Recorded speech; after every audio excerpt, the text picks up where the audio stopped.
हंस, good afternoon. कहाँ थे हम? क्या पढ़ रहे थे? लोकनाट्य, ठीक ठीक। नौटंकी पढ़ लिया था। चलो पहले दो वो बताओ देगा, नृत्य सुनोगे? चलो बताओ देगे, पहले भीलों के डांस के नाम बता दो मुझे। युद्ध, द्विचक्री, हाथीमना, घूमरा, नेजा। गरासियों के?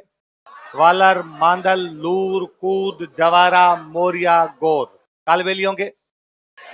बागड़िया, चक्री, इंडोनी और पणियारी। उसके बाद में आपके कंजर के? चक्री और धाकड़। कथौड़ी के? मावलिया और होली। उसके बाद में आपके आगे मेव के? रणबाजा और रतवई। और लास्ट वाला कौन? सहरिया। सहरिया कौन सा हो गया? उसके बाद हम पढ़ रहे थे पहला गेर। गेर कहाँ कहाँ किया जाता है? मेवाड़ और मारवाड़। मेवाड़ में तो केवल कौन करते हैं? भील। मारवाड़ में सारे। पुरुष गोल घेरे में क्या टकराते हुए आपस में? लकड़ी के डंडे। जो कपड़े पहनते हैं उनको ओंगी। मुख्य केंद्र कौन सा है? कनाड। गौरी डांस है वो किसके द्वारा किया जाता है? पुरुषों के। भील पुरुषों द्वारा। कब शुरू किया जाता? रक्षाबंधन के अगले दिन से। कितने दिन तक चलता? एक और नाम क्या है? पता है। युद्ध कौन करता है? पुरुष, हाथों में हथियार लेके। द्विचक्री कौन करता है? कितने चक्र बनते हैं? 2 चक्र बनते हैं। हाथी मना कौन करता है? कब करते हैं? कैसे करते हैं? उसके बाद घूमरा कौन करता है? महिलाएं। कौन से क्षेत्र में? नेजा में कौन कौन सी जनजातियां? कौन कौन भाग लेते हैं? महिला व पुरुष। लकड़ी के डंडे पे कौन उतारेगा? कौन रक्षा करेगी? वालर कौन करता है? महिला व पुरुष दोनों। कितने अर्धवृत्त बनाते हैं? और वाद्य यंत्र कौन कौन से यूज में होते हैं? नहीं लिए जाते। मांदल कौन करता है? कौन से वाद्य यंत्र के साथ? लूर कौन करता है? कौन से गोत्र की? कौन से गोत्र की? लूर गोत्र। कितने पक्ष होते हैं? 2 पक्ष होते हैं। कौन कौन से? और वर पक्ष की महिलाएं वधु पक्ष से लड़के की मांग करती है। कूद कौन करता है? कितने अर्धवृत्त बनाते हैं? वाद्य यंत्रों का प्रयोग तो क्या बजाते हैं? अच्छा। जवारा कौन कौन करता है? महिला व पुरुष दोनों। कब किया जाता है? महिलाएं हाथों में क्या रखती है? मोरिया कौन करता है? कब किया जाता है? गौर कौन करता है? महिला व पुरुष दोनों। कब किया जाता है? कौन से क्षेत्र में? अच्छा। संक्रिया कौन करता है? महिला व पुरुष दोनों। युगल नृत्य किस पे आधारित है? पगड़िया कौन करता है? कब करती है? चक्री कौन करता है? मुख्य नृत्यांगना कौन है? इंडोनी कौन करता है? महिलाओं की पोशाक बेहद। पणिहारी कौन करता है? महिला व पुरुष दोनों। किस पे आधारित है? पणिहारी गीत पे। कंजरों का चक्री कौन करता है? क्या कपड़े पहन के? खुशनी। धाकड़ कौन करता है? कौन से युद्ध की याद में? कौन सा? बीरा और झालापा। अच्छा। मावलिया कौन करता है? कब करते हैं? होली कौन करता है? डांस के दौरान क्या बनाती है? पिरामिड। क्या बनाती है? पिरामिड। कौन सी साड़ी पहन के? फड़का साड़ी पहन के नृत्य किया जाता है। अच्छा। मावलिया में वाद्य यंत्र बताओ कौन कौन से? ढोलक, बांसुरी, बांसुरी और टापरा। और इधर इसमें होली में ढोलक, बांसुरी, पावरी और ढोरिया। अच्छा। उसके बाद में आ गया आपका रणबाजा। रणबाजा कौन करता है? पुरुष। वाद्य यंत्र कौन से? झांझ और तुरई। रतवई कौन करता है? महिलाएं। और पुरुष क्या बजाते हैं? वाद्य यंत्र। कौन कौन से? अलगजा और दमाम। और शहरियों में शिकारी कौन करता है? उसके बाद कौन सा पढ़ रहे थे? कालबेलियों। कालबेलियों के डांस को किस में शामिल किया गया? विश्व विरासत सूची, जो कि कौन जारी करता है? यूनेस्को जारी करता है। और उसके बाद इनका प्रशिक्षण केंद्र कहाँ पे? और ये वाद्य यंत्र कौन कौन से बजाते हैं? बीन, पुंगी, डफ, खंजरी, मोरचंग और घुराली। अच्छा। तमाशा मूल रूप से कहाँ का लोकनाट्य? आपने कहा लोकप्रिय हुआ? किसके टाइम में? किसको लाए थे? जहां करते हैं उसको क्या कहते हैं? एक महिला डांस करती थी, गौहर जान। होली के दिन कौन सा तमाशा? जोगी जोगन। होली के अगले दिन शीतलाष्टमी के दिन जुठन मिया का तमाशा। और चैत्र अमावस्या को गोपीचंद। मुख्य कलाकार कौन कौन हुए? गोपी जी भट्ट, फूल जी भट्ट और वासुदेव भट्ट। अगला कौन सा पड़ा था? गौरी। गौरी राजस्थान का प्राचीनतम लोकनाट्य और क्या कहा जाता है? मेरू लोकनाट्य। मेवाड़ में किसके द्वारा किया जाता है? भील व अभी भील पुरुषों द्वारा कब शुरू किया जाता है? रक्षाबंधन के अगले दिन से। कितने दिनों तक चलता है? किसकी कहानी पर आधारित है? शिव भस्मासुर की कहानी पर आधारित। शिव जी को क्या कहते हैं? राई बुढ़िया। पार्वती जी क्या कहते हैं? सूत्रधार को क्या कहते हैं? हास्य कलाकार को। अन्य कलाकारों को। कौन कौन सी मुख्य कहानियां? बंजारा बंजारी, देवी अंबर, मियाँ भियावड़, कालू खीर, खाडलियो भूत, अकबर बीरबल। और इन कहानियों को जोड़ने के लिए डांस करते हैं उसको। भानु भारती का नाटक कौन सा है? किस पे आधारित है? गौरी पर आधारित। अगला कौन सा पड़ा? नौटंकी। इसका नाम नौटंकी क्यों है? 9 प्रकार के वाद्य यंत्र प्रयोग है। और अपने राजस्थान में कहाँ किया जाता है? कौन सी शैली में? हाथरस शैली के अंदर किया जाता है इसको। और शुरू करने वाले कौन थे इसको? कौन थे? बुरीलाल जी। और मुख्य कलाकार कौन कौन? गिरिराज प्रसाद। और कहानियां बता दो कौन कौन सी? अमर सिंह राठौड़, आला उदल, सत्यवान सावित्री, हरिश्चंद्र। कितने बड़ा? अगला लिखो रम्मत।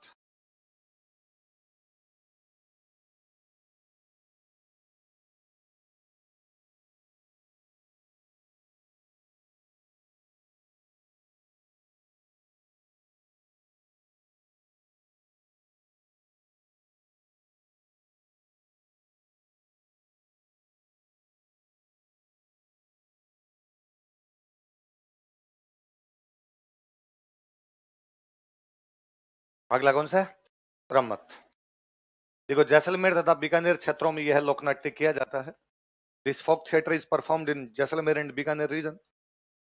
जैसलमेर तथा बीकानेर क्षेत्रों में यह लोकनाट्य किया जाता है। This folk theatre is performed in Jaisalmer and Bikaner region. Jaisalmer तथा बीकानेर क्षेत्रों में यह लोकनाट्य किया जाता है। This folk theatre is performed in Jaisalmer and Bikaner reason.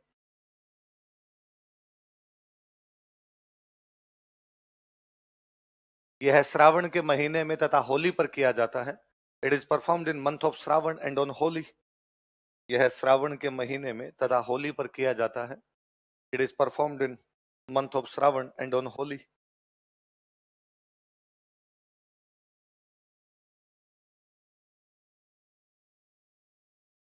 इसे श्रावण के महीने में तथा होली पर किया जाता है।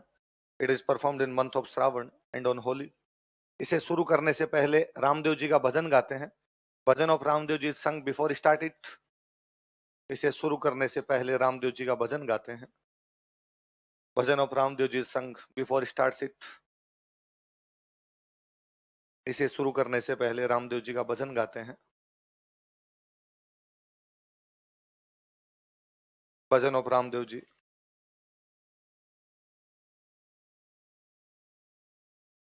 इट संग बिफोर स्टार्ट दिस। और लिख लो। रम्मत के दौरान कई अन्य गीत भी गाए जाते हैं। Some other songs are also sung during Rammat. Rammat के दौरान कई अन्य गीत भी गाए जाते हैं। Some other songs are also sung during रम्मत।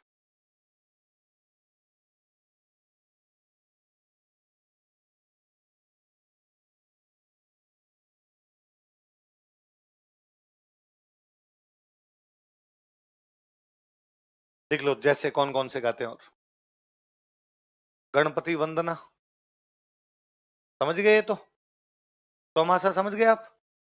बरसात के जो गीत होते हैं उनको क्या बोलते हैं? चौमास। और देवी देवताओं के गीतों को और क्या कहा जाता है? लाउन। बताया था मैंने। गणपति वंदना, चौमासा और लावणी।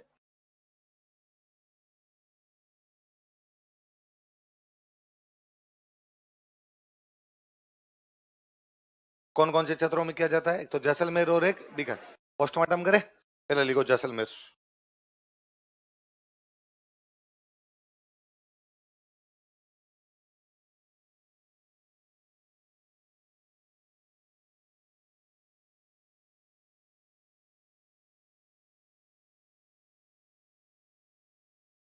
जैसलमेर। जैसलमेर में इस रम्मत को यदि किसी ने पॉपुलर किया था, उस बंदे का नाम था तेज कवि। क्या नाम था? लिखो। तेज कवि ने इसे जैसलमेर में लोकप्रिय किया था। तेज कवि पॉपुलराइज इट इन जैसलमेर। तेज कवि ने इसे जैसलमेर में लोकप्रिय किया था। तेज कवि पॉपुलराइज इट इन जैसलमेर। तेज कवि ने इसे जैसलमेर में लोकप्रिय किया था। तेज कवि पॉपुलराइज्ड इट इन जैसलमेर। अच्छा, रम्मत है तो एक नाटक ही, सब प्रकार के नाटक है। तो अलग अलग प्रकार के नाटक किए जाते। इन्होंने अपने नाटकों में अंग्रेजों का विरोध किया। किसका विरोध किया? देख लो।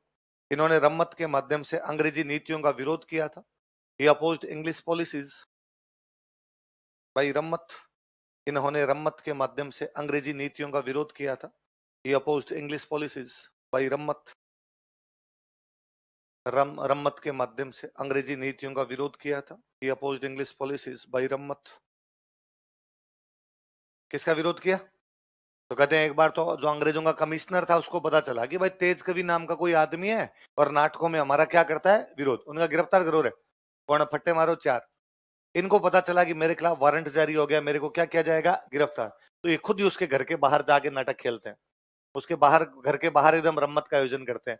और वहां जोर जोर से बोलते हैं कि कमिश्नर खोल दरवाजा, मुझको जेल जाना है।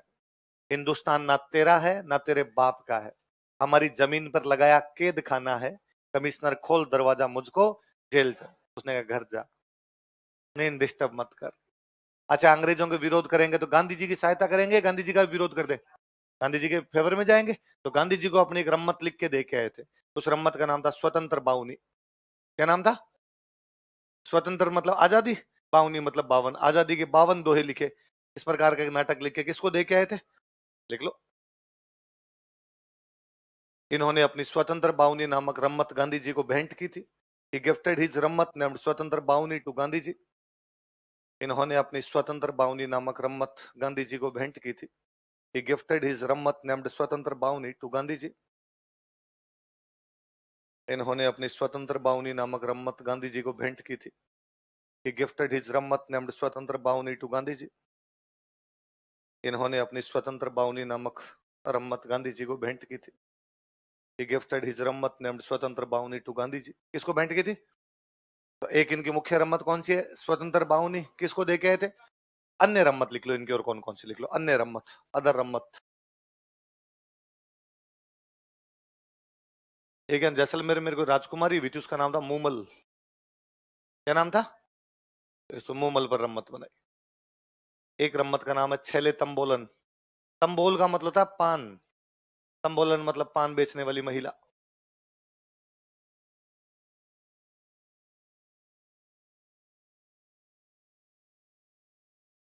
तो तेज कवि के अंदर रम्मत कौन कौन सी है? मूमल और छेले। कभी कोई सिंपल आपसे पूछेगा मूमल, छेले तंबोलन, स्वतंत्र बाहुनी इत्यादि रम्मतें कौन से कलाकार से जुड़ी हुई है? कौन से कलाकार है? तेज कवि, जो कि कहाँ के थे? जैसे। अब दूसरा कौन सा अपना? बीकानेर। लिख लो बीकानेर।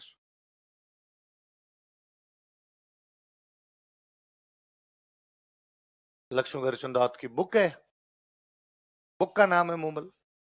इनकी भी एक रम्मत है, उसका नाम मूमल है। मूमल एक राजकुमारी थी, उस पर खूब सारे लोगों ने अलग अलग लिख लिया आपने। अगला क्या आ गया आपका? आ गया बीकानेर। अच्छा, जैसलमेर में दोनों टाइम किया जाता है, सावन के महीने में भी किया जाता है और कब किया जाता है? होली पे भी किया जाता है। बीकानेर में एक केवल होली पे किया जाता है। होली पे भी इसको करने वाले वहां ब्राह्मणों की एक सबकास्ट होती है, पुष्करना। कौन से ब्राह्मण करते हैं? तो पुष्करना ब्राह्मण कब करते हैं? होली पे करते हैं। पुष्करना ब्राह्मणों द्वारा। और होली पर किसका आयोजन किया जाता है? रम्मत। पाटों पर आयोजन किया जाता है। किस पर किया जाता है?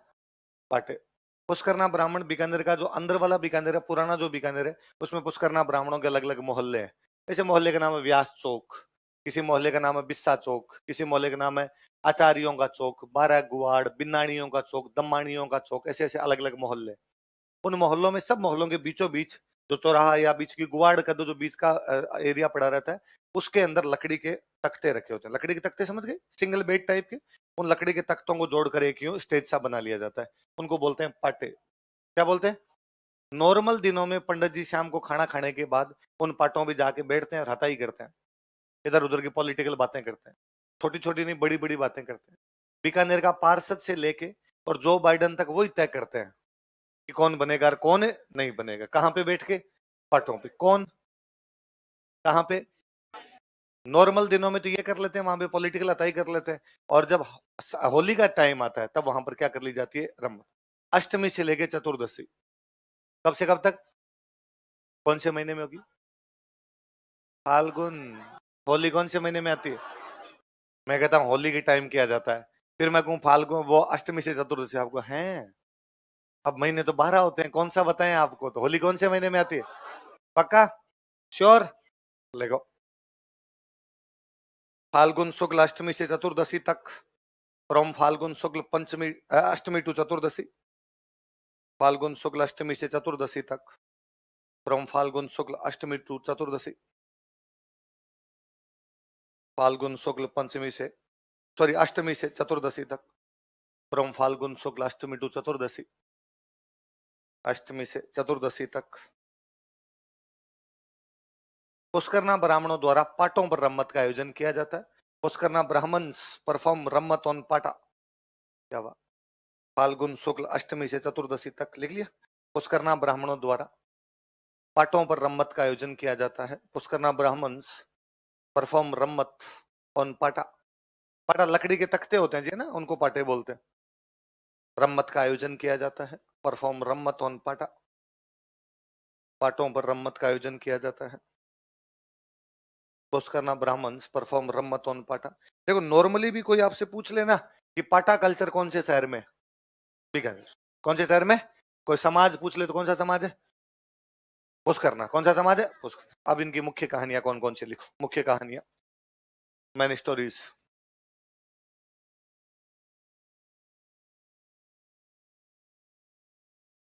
वही अमर सिंह राठौड़ की रम्मत।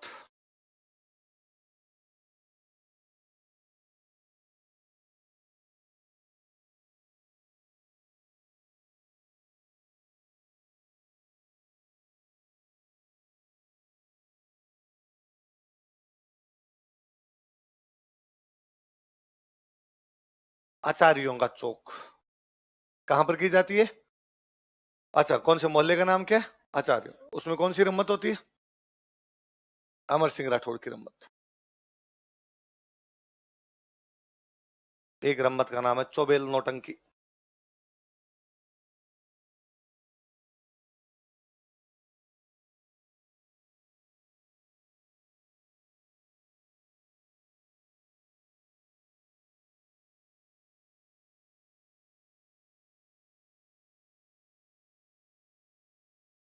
एक की जाती है बिस्सा चौक। कहाँ की जाती है? बिस्सा।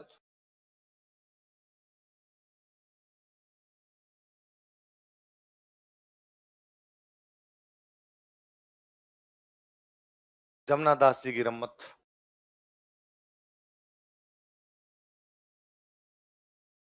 ये की जाती है किकाणी व्यास चौक।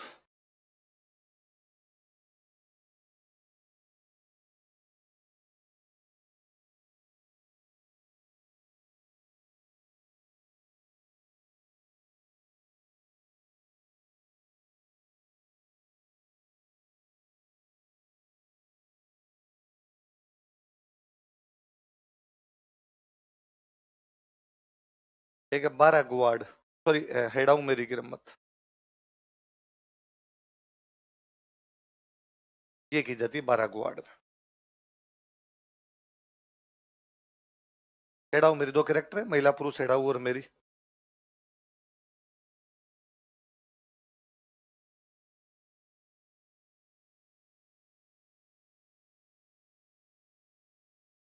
कोई पूछे अमर सिंह राठौड़ की रम्मत बीकानेर में कहाँ की जाती है, कहाँ की जाती है?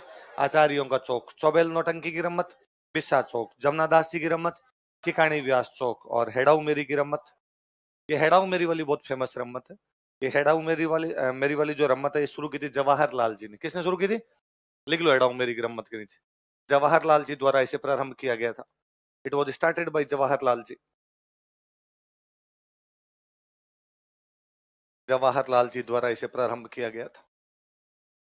It was started by Jawaharlal ji. किसके द्वारा शुरू की गई थी? जवाहरलाल जी द्वारा। कौन सी रम्मत? कौन सी है? हेडाऊ मेरी। अमर सिंह राठौड़ की रम्मत कहाँ होती है? आचार्यों का चौक, चौबेल नौटंकी की, बिस्सा चौक जमुना दास जी की, किकाणी व्यास चौक हेडाऊ मेरी की। और ये किसने शुरू की थी? अब मुख्य कलाकार लिख लो, कलाकार कौन कौन, मेन आर्टिस्ट बीकानेर में कौन कौन?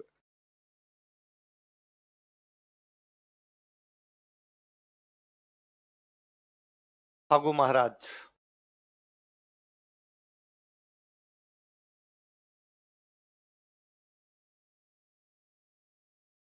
सुआ महाराज,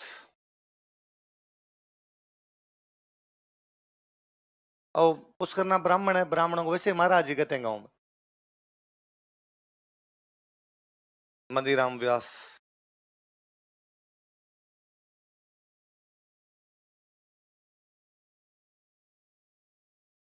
तुलसीदास,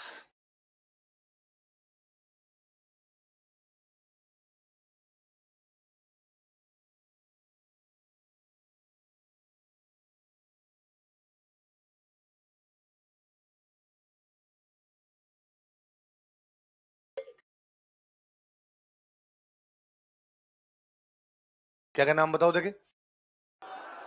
फागु महाराज, सुआ महाराज, मदीराम व्यास और तुलसीदास। ये किसके मुख्य कलाकार है? बीकानेर में। कौन से लोकनाट्य के?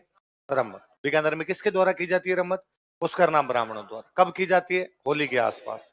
और होली के आसपास भी आपके कहां पर की जाती है? पाठों। कहां पे की जाती है? तो पाटा कल्चर कौन से शहर में? नॉर्मल दिनों में तो वहां पे हताइयां कर, हताई समझ गए, गोसिप बातें कर लेते हैं। और ये इन दिनों के अंदर वहां पर क्या कर लेते हैं? आपकी रम्मत। ये भी बड़ा जोरदार है। अष्टमी से चतुर्दशी 7 दिन हो गए, है ना? 7 दिन का टाइम हो गया लगभग। इन 7 दिनों में तो क्या कर ली जाती है? रम्मत। फिर आगे होली। होली वाले दिन एक खेलते हैं फुटबॉल मैच। क्या खेलते हैं? उसको बोलते हैं फागणिया फुटबॉल। क्या बोलते हैं? अच्छा, फुटबॉल में कितने प्लेयर होते हैं? 22। 11-11 दोनों टीमों में कितने हो गए? 22। 22 के 22 प्लेयर मुखोटे लगाएंगे। कोई बन गया Sonia Gandhi, Narendra Modi, Sachin Pilot, Amit Shah, Mahendra Singh Dhoni, Virat Kohli, Anushka Sharma, Joe Biden, Barack Obama, Katrina Kaif, जितने हो सकते हैं, व्लादिमीर पुतिन, जितने वो 22 मुखोटे हो सकते हैं वो सब के सब मुखोटे लगाते हैं। फिर अगले दिन अखबार की खबर बड़ी जोरदार होती है, कैटरीना कैफ ने जो बाइडन को पैर लगाकर रोका।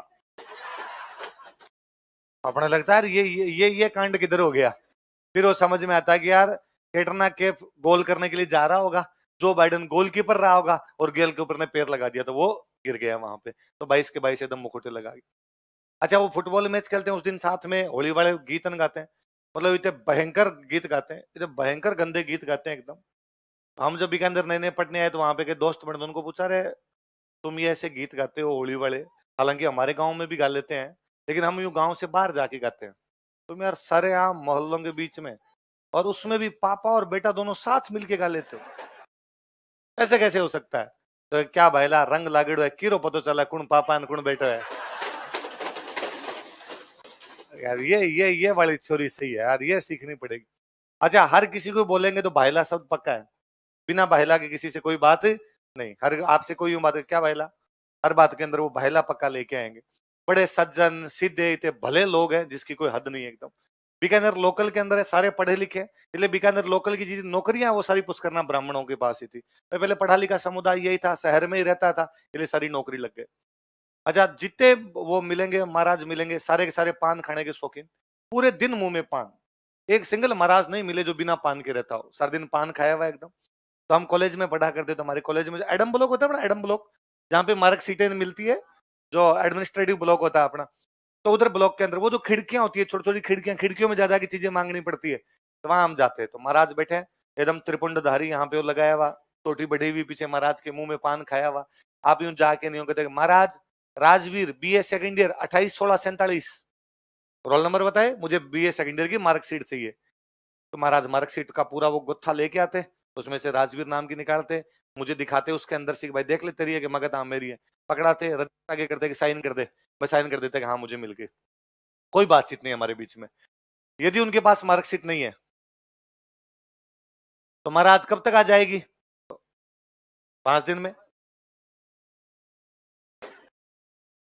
बातचीत कुछ भी नहीं। हम जब जाते तो हम जाते, वो मुंह में पान खाए हुए बोले तो कैसे, हम जाते तो हम जाते कहते महाराज प्रणाम, आशीर्वाद बोलना, उसमें भी तो बोल चाल का कोई है ही नहीं वो अपने आप। तो दिलीप सर हंसते हैं कि एक बार कोई बीकानेर के अंदर और कोई एक नॉर्मल व्यक्ति किसी एक दुकान पे गया, पुष्करना ब्राह्मण की वो दुकान, उनकी दुकान पे गया, उनको जाकर सर रास्ता बताओ। और जब तक आपके गूगल वगैरह नहीं आए थे, हम पूछ पूछ के जाते थे किसी से कि रास्ता बताओ। अब महाराज के मुंह में पान खाया हुआ, बताए कैसे उसको? तो महाराज ने इशारों में समझाया इसको कि हाँ सीधा जा, रेड लाइट आएगी, क्या आएगी? रेड। हाँ, उससे इधर मुड़ जाना, सर्कल आएगा। हाँ, अब यार बंदा भूल गया यार थोड़ा सा, उसने कहा लाल बत्ती पहले या दूसरी, चौराया पहला या दूसरा, कौन सी गली में मुड़ना, राइट या लेफ्ट? वापस आएगा, महाराज यार समझ में नहीं आया, बताओ यार। तो महाराज ने कागज लिया और कागज लेके उसको समझाया कि हूँ आपने यहाँ यूं बनाया, यहाँ पे बनाई लाल बत्ती, यहाँ बनाया चौराया। उस बंदे फिर उसने कहा, महाराज यार नहीं समझ में आ रहा है, ढंग से बता दो। तो महाराज ने दुकान बंद की। हाँ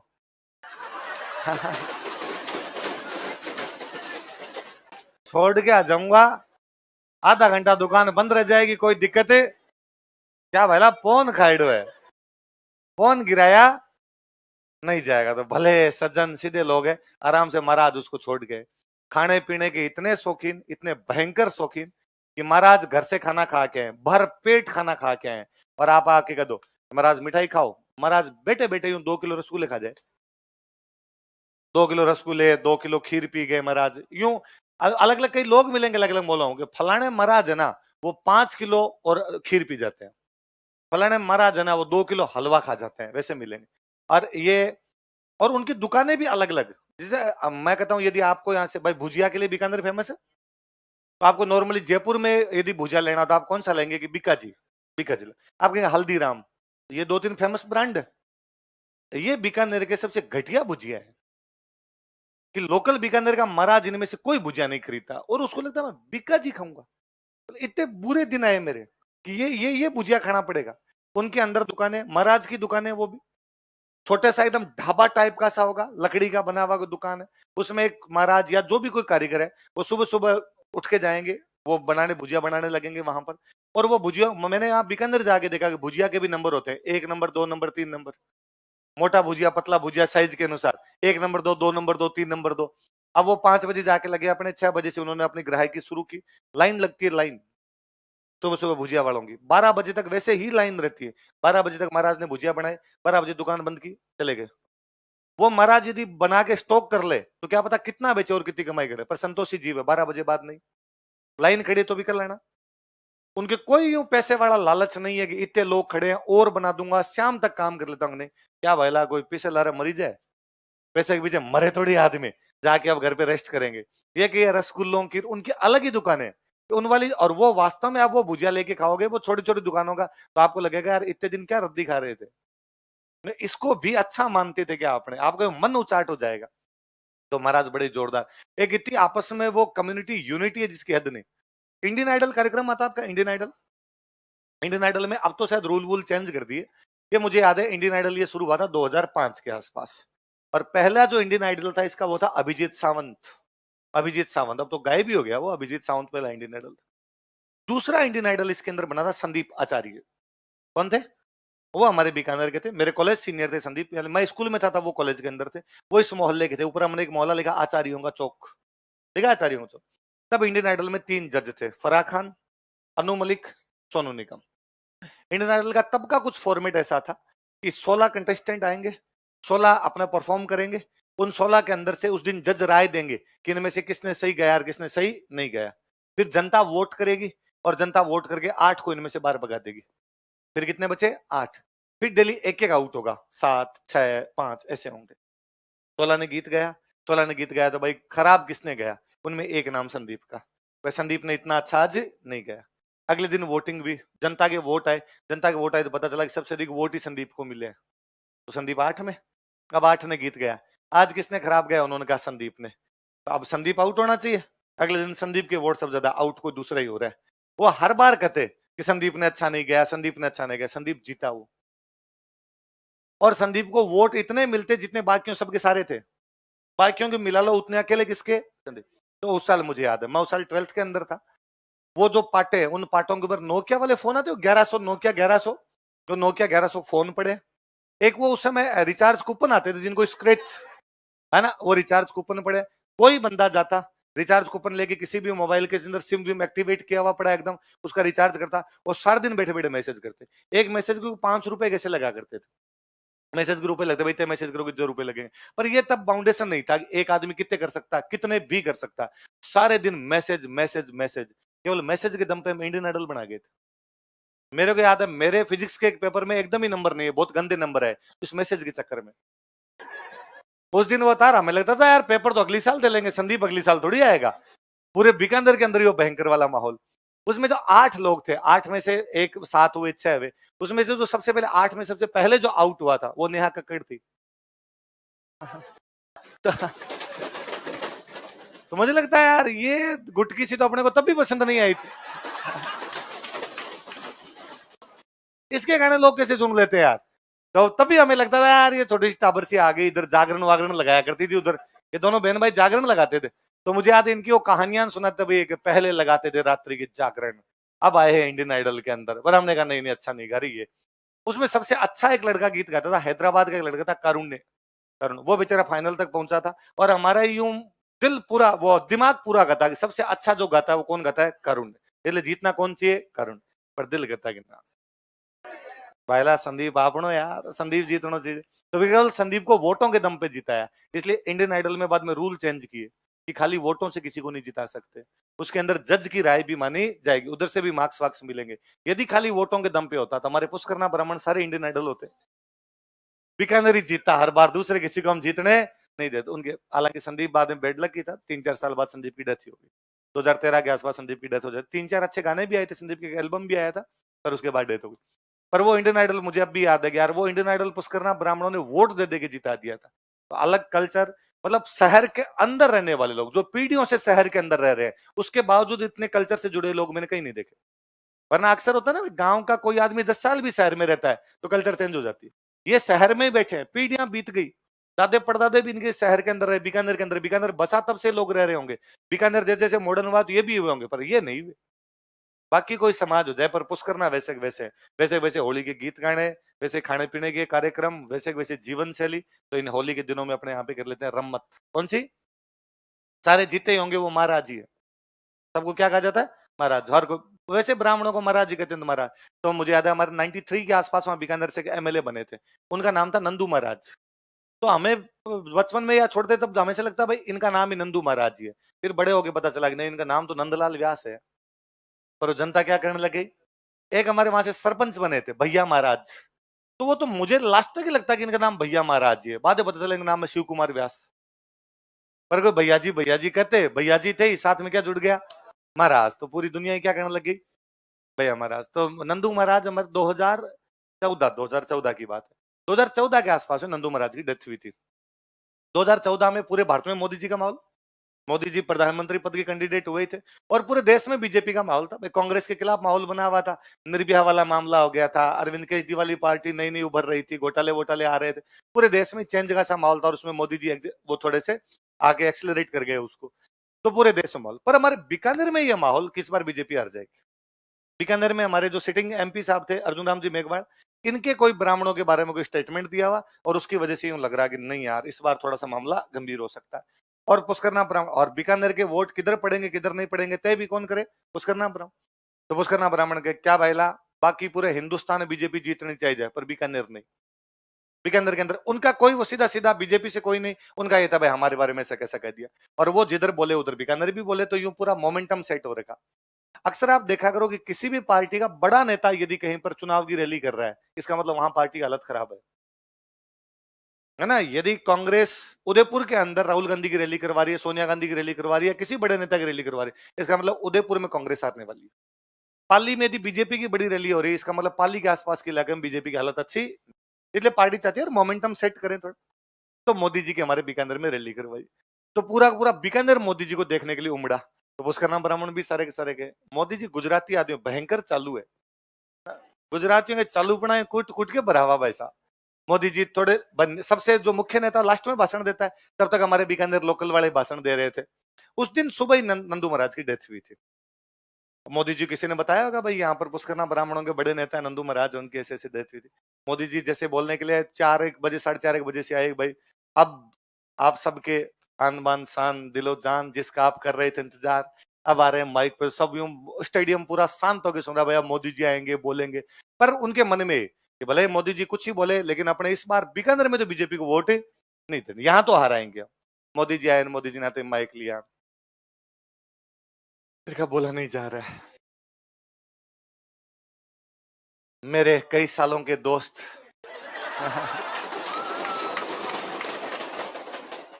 नंदू महाराज की मृत्यु ने मुझे अंदर तक तोड़ के रख दिया है। किस किस पल को याद करूं। और भाइयों और बहनों, जब दोस्त जाता है वापस पानी का गिलास पिया।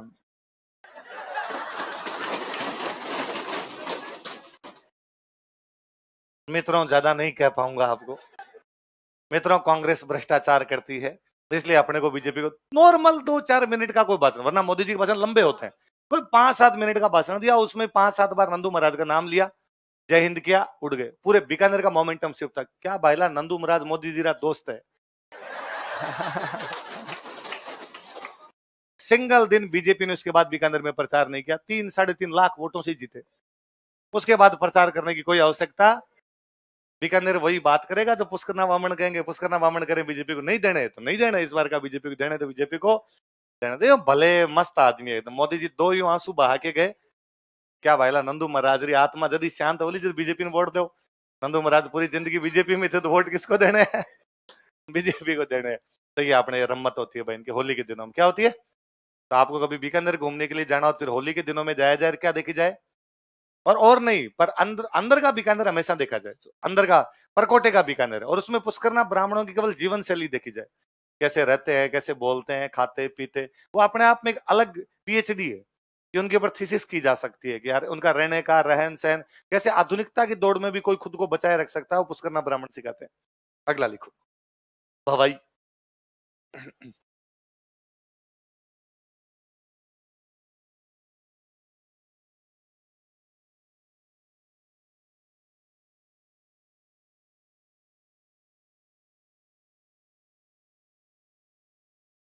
भवाई मैंने आप कहोगे सर आपने एक लोक नृत्य बताया था, बताया था। एग्जैक्टली इधर भाई, भवाई एक लोक नाट्य। वही सेम उदयपुर के आसपास के क्षेत्रों में या गुजरात के आसपास के क्षेत्रों में, उदयपुर संभाग में भवाई समुदाय द्वारा किया जाता है। वो लोकनाट्य कौन सा आ गया, लिख लो अपने। गुजरात के सीमावर्ती क्षेत्रों में, in adjoining area of Gujarat, Gujarat के सीमावर्ती क्षेत्रों में, in adjoining area of Gujarat, Gujarat के सीमावर्ती क्षेत्रों में, in adjoining area of Gujarat, Bhavai समुदाय द्वारा उदयपुर संभाग में यह लोकनाट्य किया जाता है। People of Bhavai community perform this folk theatre in Udaipur division. Bhavai समुदाय द्वारा उदयपुर संभाग में यह लोकनाट्य किया जाता है। People of Bhavai community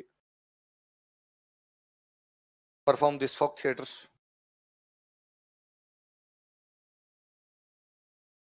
in Udaipur division. Udaipur संभाग में भवाई समुदाय द्वारा यह लोकनाट्य किया जाता है। अच्छा लोकनाट्य होता है। वास्तव में वो लोग सामाजिक समस्याएं जो भी होती है उन पे व्यंग्य करते हैं। व्यंग्य समझ गए, कटाक्ष। देखो, इस लोकनाट्य में सामाजिक समस्याओं पर व्यंग्य किए जाते हैं। Satires are made on social problems in this folk theatre. इस लोकनाट्य में सामाजिक समस्याओं पर व्यंग्य किए जाते हैं। Satires are made on social problems in this folk theatre. इस लोकनाट्य में सामाजिक समस्याओं पर व्यंग्य किए जाते हैं। Satires are made on social problems in this folk theater. सामाजिक समस्याओं पर व्यंग्य किए जाते हैं। किस पर व्यंग्य किए जाते हैं? सामाजिक समस्याओं पर व्यंग्य किए जाते हैं। कौन से लोकनाट्य में? नॉर्मली क्या होता है, कोई भी आप नाटक देखना, अभी भी कोई नाटक होता है, लोकनाट्य होता है, जब नाटक खत्म हो जाता है ना, तो जितने कैरेक्टर होते हैं वो मंच पे आते हैं, है ना। या नाटक शुरू होने से पहले वो सारे मंच पे आके अपना इंट्रोडक्शन देते हैं। ज्यादातर तो खत्म होने के बाद कि भाई कोई राम जी का नाटक किया तो आग कहेंगे भाई राम जी बना, मेरा नाम ये है। रावण बना, मेरा नाम ये है। लक्ष्मण जी बने, मेरा नाम ये। सब अपना इंट्रोडक्शन देते हैं। कोई ऐसा लोकनाट्य जिसमें कलाकार मंच पर आकर अपना परिचय नहीं देते, वो कौन सा? कलाकार मंच पर अपना परिचय नहीं देते हैं। Artist don't introduce themselves on stage. Artist don't introduce themselves on stage. कलाकार मंच पर अपना परिचय नहीं देते हैं। Artist don't introduce themselves on stage. कलाकार मंच पर अपना परिचय नहीं देते हैं। मंच पर अपना परिचय नहीं देते हैं। जो पुरुष कलाकार होते हैं सारे, उनको तो बोलते हैं सग्गा जी। मेल आर्टिस्ट जो भी होते हैं उनको क्या बोलते हैं? सग्गा जी। और जो महिला कलाकार होती है वो क्या हो जाएगी? सग्गी जी। लिख लो, मेल आर्टिस्ट और फीमेल आर्टिस्ट, सग्गा जी और सग्गी जी। सग्गा सग्गी तो समझते हो? जयपुर वाले कह देंगे ब्याई जी ने ब्याण जी। या समधी और समधन तो समझ गए? समधी जी और समधन जी। हाँ जी, आ गया समझ में? ये जोधपुर साइड वाले सारे हगोन हगी, इनके सह है हो जाता है। सह बोला नहीं जाता, सह है हो जाएगा तो हगो सान हगी सा, हगा जी हगी जी।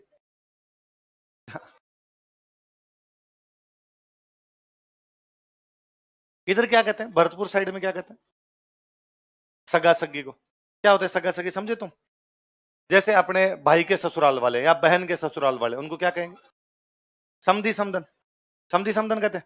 वो समधी जो संबंधी से बन गया, संबंधी, वो हमारे संबंधी है। अपनी भाषा तक आते आते वो क्या हो गया? समधी और समधन। अब वो ये यहाँ पर आ गया, ये अपने सगे हैं, भाई अपने लोग हैं, अपने रिश्तेदार हैं। इधर हो गया सगा जीन सगी जी। ये जयपुर वालों को मैंने समझ है ब्याई जीन बहन जी, है ना? ये होगा भाई, इन्हें अपने ब्याह कर सकते हैं तो ये ब्याई जी है, कौन है? ऐसा ही होगा और तो क्या। तो पुरुष कलाकार को क्या कहते हैं? सगज। महिला कलाकार को सगज। अब लिखो मुख्य कहानियां कौन कौन सी।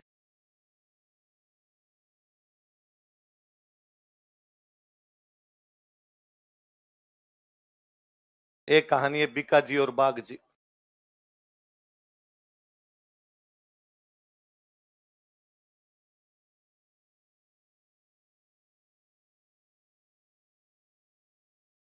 और एक कहानी है जसमल ओडन।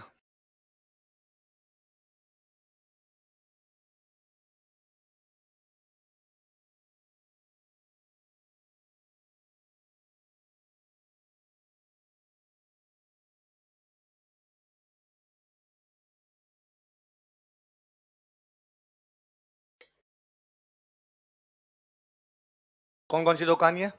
बीका जी और बाघ जी, जसमल। जसमल ओडन उनकी बहुत फेमस कहानी रही। इस कहानी पर बाद में विदेशों में भी नाटक किए गए, और विदेशों में इसको पॉपुलर करने वाली एक महिला रही है जिनका नाम है शांता गांधी। क्या नाम है? जसमल ओडन के नीचे लिखो। शांता गांधी ने इसे विदेशों में लोकप्रिय किया था। Shanta Gandhi popularised it in foreign countries, या अंतरराष्ट्रीय स्तर पर लोकप्रिय किया था, ये लिख लो बोले। Shanta Gandhi popularised it on international level. Shanta Gandhi ने इसे अंतरराष्ट्रीय स्तर पर या विदेशों में लोकप्रिय किया था। Shanta Gandhi popularised it on international level या फॉरेन कंट्रीज। स्टार लगाना एक क्वेश्चन पूछा हुआ है कि जसमल ओडन को विदेशों तक पहुंचाने वाली महिला कौन थी, तो कौन थी? शांता गांधी। अंतरराष्ट्रीय स्तर पर लोकप्रिय किया था या विदेशों में लोकप्रिय किया था। ओड एक जनजाति होती है। ओड क्या होती है? तालाब खोदने का काम करती थी। क्या काम करते? लिख लो कहीं, ओड जनजाति का कार्य बराबर तालाब खोदना।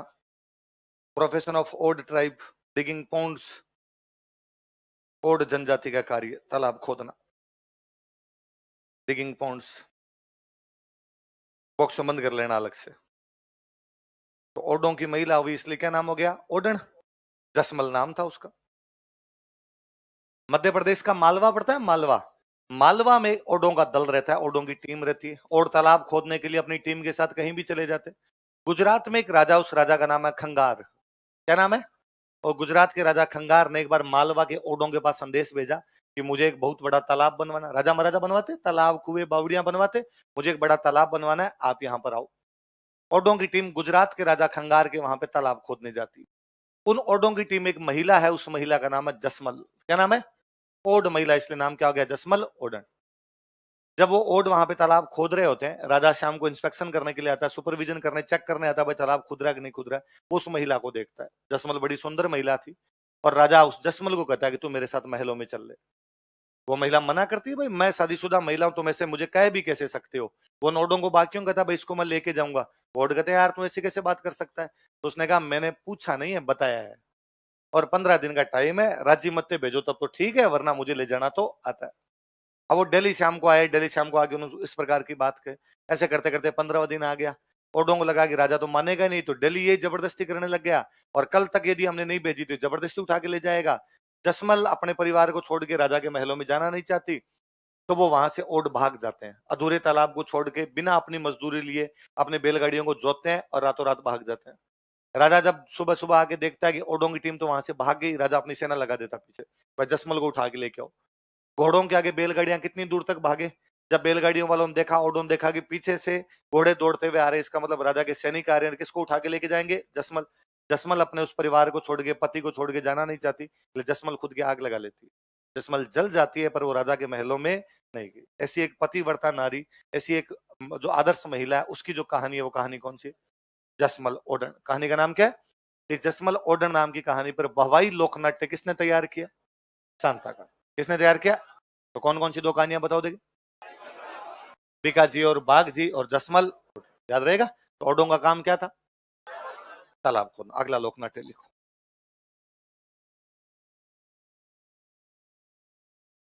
स्वांग।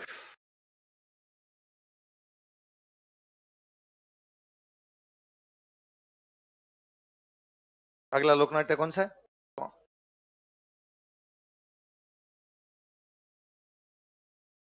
बहुरूपीय देखे आपने? बहुरूपीय है ना, जो कभी हनुमान जी बन के आ जाए, कभी थानेदार बन के आ जाए, कभी राक्षस बन के आ जाए, कभी विष्णु भगवान बन के आ जाए। अलग अलग प्रकार के रूप धारण करने को क्या कहा जाता है? क्या कहा जाता है? मैं तो कहता हूं, आज आप घर पे थोड़े से अजीब से कपड़े पहन लो, घर वाले कह देंगे ओके सांग है ना, ओके सांग है। तो वो वास्तव में सांग नहीं बोल रहे होते, क्या बोल रहे होते? स्वांग बोल रहे थे भाई। ₹100 क्या अलग अलग कपड़े तो पहनते। पगला बालाजी बनेगा तो पूंछ भी लगेगी उसके, है ना, मुंह भी उस प्रकार का होगा, चेहरे पे लाल रंग लगाया जाएगा। तो आप इस प्रकार का कोई भी आप नखरे कर लो तो घर वाले कह देते हैं क्या निकाल लिया? सांग निकाल। तो इस प्रकार के पौराणिक और ऐतिहासिक पात्रों के कौन कौन से पात्र बताओ? या तो माइथोलॉजिकल कैरेक्टर ले लिए जाए, या कोई ऐतिहासिक मतलब राजा महाराजाओं के हिस्टोरिकल कैरेक्टर ले लिए जाए, उनके कपड़े पहन के यदि एक्टिंग की जाए उसको क्या बोलते हैं? तो लिख लो। कलाकार पौराणिक एवं ऐतिहासिक पात्रों के कपड़े पहनकर अभिनय करते हैं। Artist wear costume of mythological and historical characters and perform perform act. कलाकार पौराणिक तथा ऐतिहासिक पात्रों के कपड़े पहनकर अभिनय करते हैं। Artist wear costumes of mythological and historical characters and perform act. पौराणिक तथा ऐतिहासिक पात्रों के कपड़े पहनकर अभिनय करते हैं। पौराणिक तथा ऐतिहासिक पात्रों के कपड़े पहनकर अभिनय करते हैं। Artist wear costume of mythological and historical characters and perform act. कलाकारों को बहुरूपिया कहा जाता है। Artist are called as Bahurupiya. अभिनय परफॉर्म एक्ट, एक्टिंग करते हैं भाई, एक्ट करते हैं। कलाकारों को बहुरूपिया कहा जाता है। Artist are called as Bahurupiya. बहु मतलब खूब सारे रूप बना ले, बहुरूपिया। कलाकारों को बहुरूपिया कहा जाता है। Artist are called as Bahurupiya. यह भीलवाड़ा क्षेत्र में लोकप्रिय है। ये लोकनाट्य कहां पॉपुलर है? यह भीलवाड़ा क्षेत्र में लोकप्रिय है। It is popular in Bhilwara region. यह भीलवाड़ा क्षेत्र में लोकप्रिय है। It is popular in Bhilwara region. मुख्य कहानी लिखो। नाहरों का स्वांग। देवी का वाहन होता है शेर, नाहर। तो वास्तव में देवी का नाटक है, नाहरों का स्वांग नाम से। नाहरों का स्वांग। मुख्य स्वांग कौन सा है? नाहरों। अब सुनना, देखो दो बातें। ये नाहरों का स्वांग किया जाता है भीलवाड़ा में, एक जगह पड़ती है मंडल। कहां किया जाता है? और ये किया जाता है चैत्र कृष्ण त्रयोदशी को। कब किया जाता है? मतलब होली के 13 दिन बाद। उधर रंग वगैरह खेलते हैं इस दिन, बोलते हैं रंग तेरस है। क्या बोलते हैं इसको? तो उस रंग तेरस वाले दिन वहां पर कौन सा स्वांग किया जाता है? नाहरों का स्वांग। कहां पे किया जाता है? मांडल। मांडल कहां पड़ता है? लिख लो, ऐसे कैसे उतार लो, या पूरी लाइन लिखवाऊं? समझ जाओगे ना। मांडल में किया जाता है और चैत्र कृष्ण त्रयोदशी को किया जाता है। मांडल भीलवाड़ा में जगह।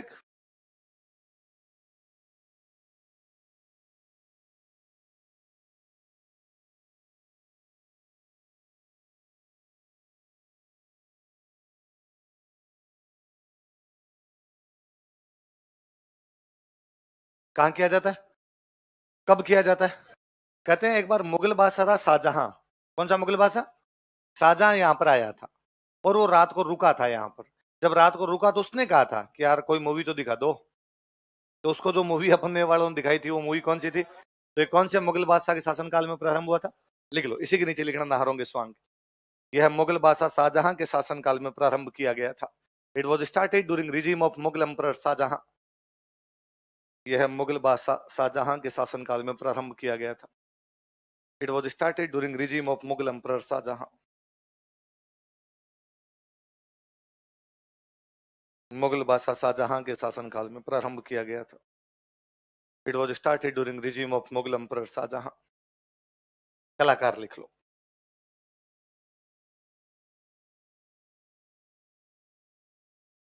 एक तो है भाई परशुराम जी।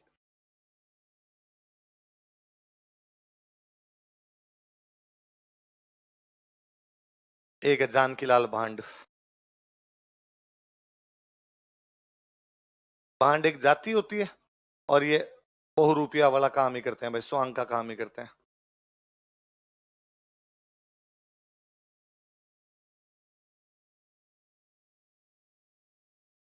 परशुराम जी और जानकीलाल भांड। जानकीलाल भांड तो इतने अच्छे मतलब कलाकार है, इनका नाम ही पड़ा हुआ है मंकी मैन। क्या कहा जाता है इनको? Monkey man.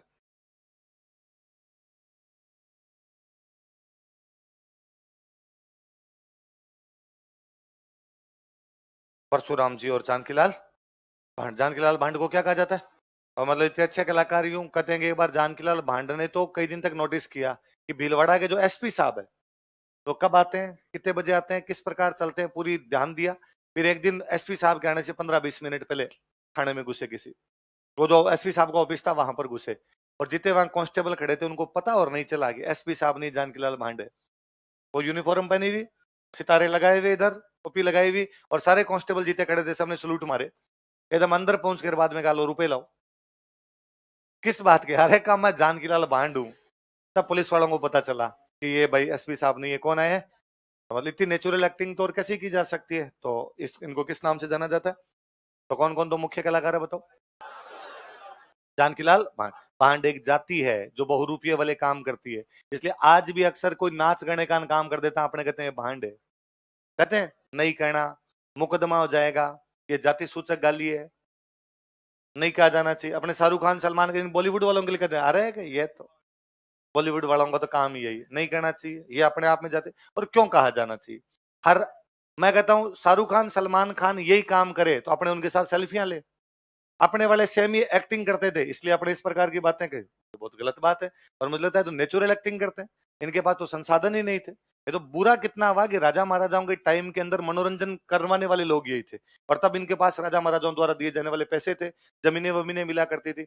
अचानक सिस्टम चेंज हुआ, सिस्टम चेंज हुआ, उसके अंदर इनके मनोरंजन करवाने वाले लोग ही समाप्त हो गए। पहले राजा महाराजाओं के दरबारों में रुआ करते थे, वो खत्म हो गए, अब कहाँ दिखाए?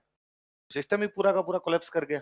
तो ये होना तो ये चाहिए भाई, सरकारों को भी इनके बचाने के प्रयास करने चाहिए थे इन लोक नाट्यों वगैरह के। तो कौन ध्यान दें कौन नहीं दे, धीरे धीरे कला भी समाप्त हो गई।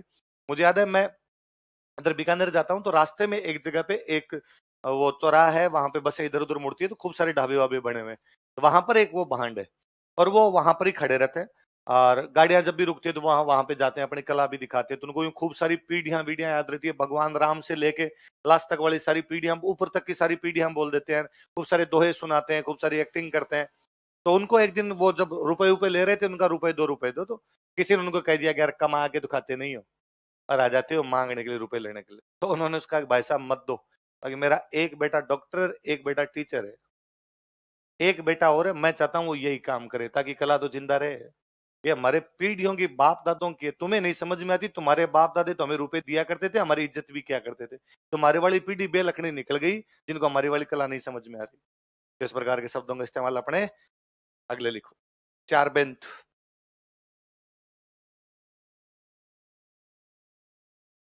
चार पेग नहीं, चार बेंत। चार बोतल वोदका टाइप समझ लो आप। चार बेंत। देखो यह मूल रूप से अफगानिस्तान का लोकनाट्य है, originally it belongs to Afghanistan. यह मूल रूप से अफगानिस्तान का लोकनाट्य है, originally it belongs to Afghanistan. यह है मूल रूप से अफगानिस्तान का लोकनाट्य है। Original it belongs to Afghanistan.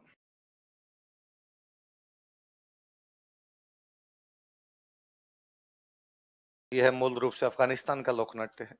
अपने टोंक में एक नवाब साहब हुए थे, उनका नाम था फैजुल्ला खान। क्या नाम था? उनके टाइम में अपने टोंक में लोकप्रिय हुआ था। देखो, नवाब फैजुल्ला खान के शासनकाल में, ड्यूरिंग रिजीम ऑफ नवाब फैजुल्ला खान, नवाब फैजुल्ला खान के शासनकाल में, ड्यूरिंग रिजीम ऑफ नवाब फैजुल्ला खान, नवाब फैजुल्ला खान के शासनकाल में, ड्यूरिंग रिजीम ऑफ नवाब फैजुल्ला खान, यह टोंक में लोकप्रिय हुआ था। It became popular in Tonk. यह टोंक में लोकप्रिय हुआ था। It became popular in Tonk.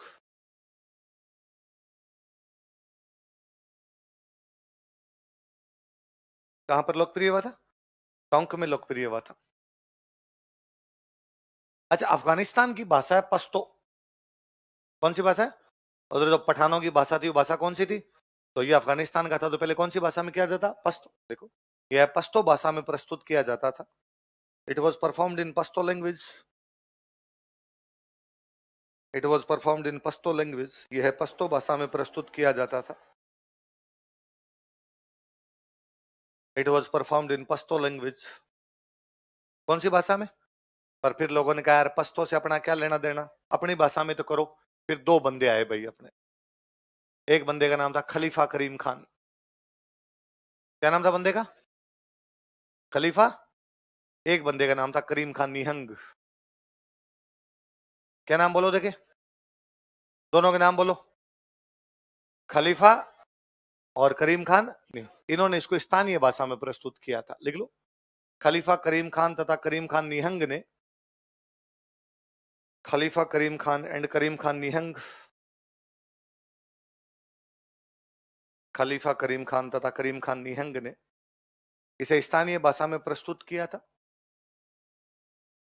Presented it in vernacular language.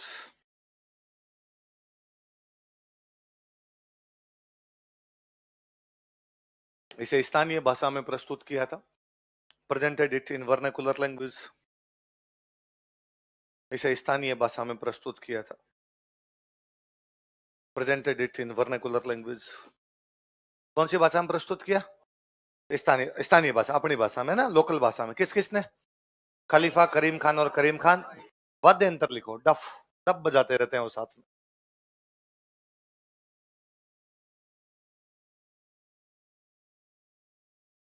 Musical instrument कौन सा बजाते हैं? डफ। कभी एक मूवी आपने देखी हो तो अमर अकबर एंथनी, उस अमर अकबर एंथनी में एक गीत है पर्दा पर्दे में रहने दो। उसके अंदर देखना है, एक बंदा बीच बीच में डफली से लेके नाचता है, उछलता है, घुटनों के बल बैठता है, फिर खड़ा हो जाता है, फिर उछलता है, घुटनों के बल बैठता है। वो जो डांस करने की स्टाइल है, वो चार बेंत स्टाइल। कौन सी स्टाइल है? तो चार बेंत में सेम एक बंदा डफली लेके इस प्रकार से नाचता रहता है। तो कौन से वाद्य यंत्र का प्रयोग किया जाता है? डफ। अगला लोकनाट्य लिखो, ख्याल।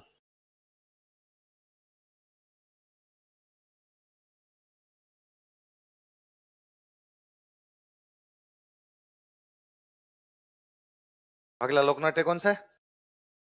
ख्याल। ख्याल हमने एक गायन शैली भी पढ़ी थी, ये ख्याल एक लोकनाट्य भी। मैंने कल बताया था आपको, तीनों चीजें होती है, संगीत, नृत्य और नाट्य। पर फिर भी इसमें संगीत पर ज्यादा बल है ना? कौन से लोकनाट्य में संगीत पर अधिक बल दिया जाता है? कौन से लोकनाट्य? देखो, इस लोकनाट्य में संगीत पर अधिक बल दिया जाता है। Music is more emphasized in this folk theatre. इस लोकनाट्य में संगीत पर अधिक बल दिया जाता है। Music is more emphasized in this folk theatre. गा गा के बोलते हैं सारे डायलॉग। इस लोकनाट्य में संगीत पर अधिक बल दिया जाता है। Music is more emphasized in this folk theatre. पुरानी कहानियां यूज में ली जाती है, नई कहानियां नहीं लेते ज्यादातर। लिखो, इसमें पौराणिक तथा ऐतिहासिक कहानियों का प्रयोग किया जाता है। Mythological and historical stories are used in it. इसमें पौराणिक तथा ऐतिहासिक कहानियों का प्रयोग किया जाता है। Mythological and historical stories are used in it. इसमें पौराणिक तथा ऐतिहासिक कहानियों का प्रयोग किया जाता है। Mythological and historical stories are used in it. जो सूत्रधार बताया था कल मैंने, जो उसको चलाने वाला होता है, डायरेक्टर जो होता है, उस सूत्रधार को बोलते हैं हलकारा। देखो सूत्रधार बराबर हलकारा, नरेटर, जो नरेट करता है पूरी कहानी को।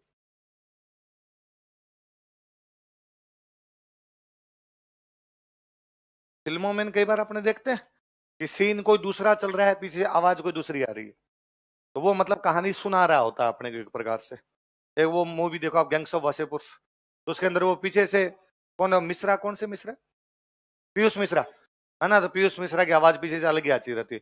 और अब धनबाद बदलता जा रहा था, कोयले की खदानी के अंदर अब सुल्तान खान का नाम अलग से लिया जा रहा था। सीन कोई चल रहा है, उधर पीछे वो कुछ अलग ही बोल रहा है, तो वो नरेटर है, वो कहानी नरेट कर रहा है, हमारे सामने बता रहा है। तो नरेटर को क्या बोलते हैं, क्या बोलते हैं, हलकर। अब इसके ख्याल राजस्थान में अलग अलग प्रकार की होती है, खूब अलग अलग। कितने नंबर है, जैसे 8 नंबर ख्याल पढ़ रहे हैं ना, लोकनाट्य पढ़ रहे हैं हम, ख्याल। इस ख्याल के अलग अलग कई प्रकार है, तो ए बी सी डी लगा के लिखेंगे ख्याल में। ए लगा के लिखो कुचामणी ख्याल,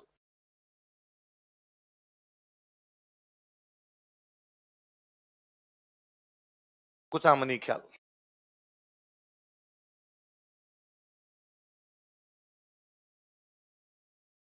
कौन सी ख्याल है, नाम से पता चलता है। कौन से क्षेत्र में, डूंगरपुर या बांसवाड़ा?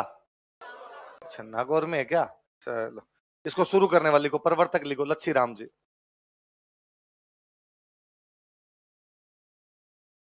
मतलब तुम जाग तो रहे हो।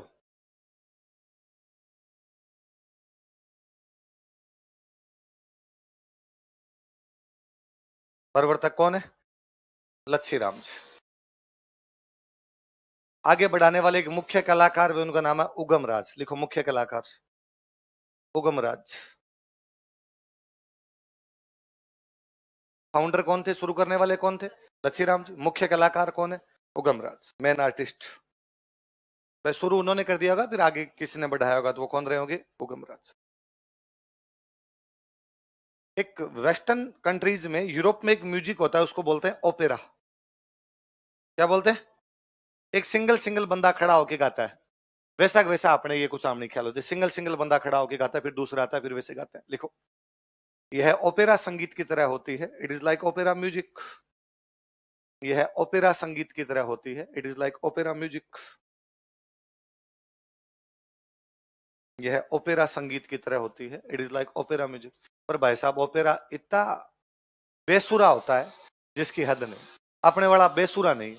यदि आपने एक मूवी देखी हो, जिंदगी ना मिलेगी दोबारा, उसमें एक महिला एक रेस्टोरेंट में खड़ी होगी, इतनी बेसुरी गा रही है, वो ओपेरा गा रही है। ये आपने मूवी देखी होगी 3 इडियट, उसके अंदर वो जो प्रोफेसर सोता है तो 15 मिनट चलाता है उधर, वो क्या चलाता है, ये नहीं सुनना भाई, अपने वाली कुचामनी ख्याल भली होती है। अच्छा, कुचामन गांव ही था भाई, गांव टाइप का है कुचामन। तो यहाँ जब लोकनाट्य किया जाता था, यहाँ महिलाएं भाग नहीं ले, ज्यादातर लोकनाट्यों में महिलाएं नहीं हुआ करती थी, कम ही हुआ करती थी। फिर महिलाओं की भूमिका कौन निभाए, तो बाद में किसी गोरे से लड़के को पकड़ते, उसके लिपस्टिक लगाते। देखो, देखो, महिला पात्रों की भूमिका पुरुषों द्वारा निभाई जाती। नहीं नहीं, ऐसे नहीं भाई। मैं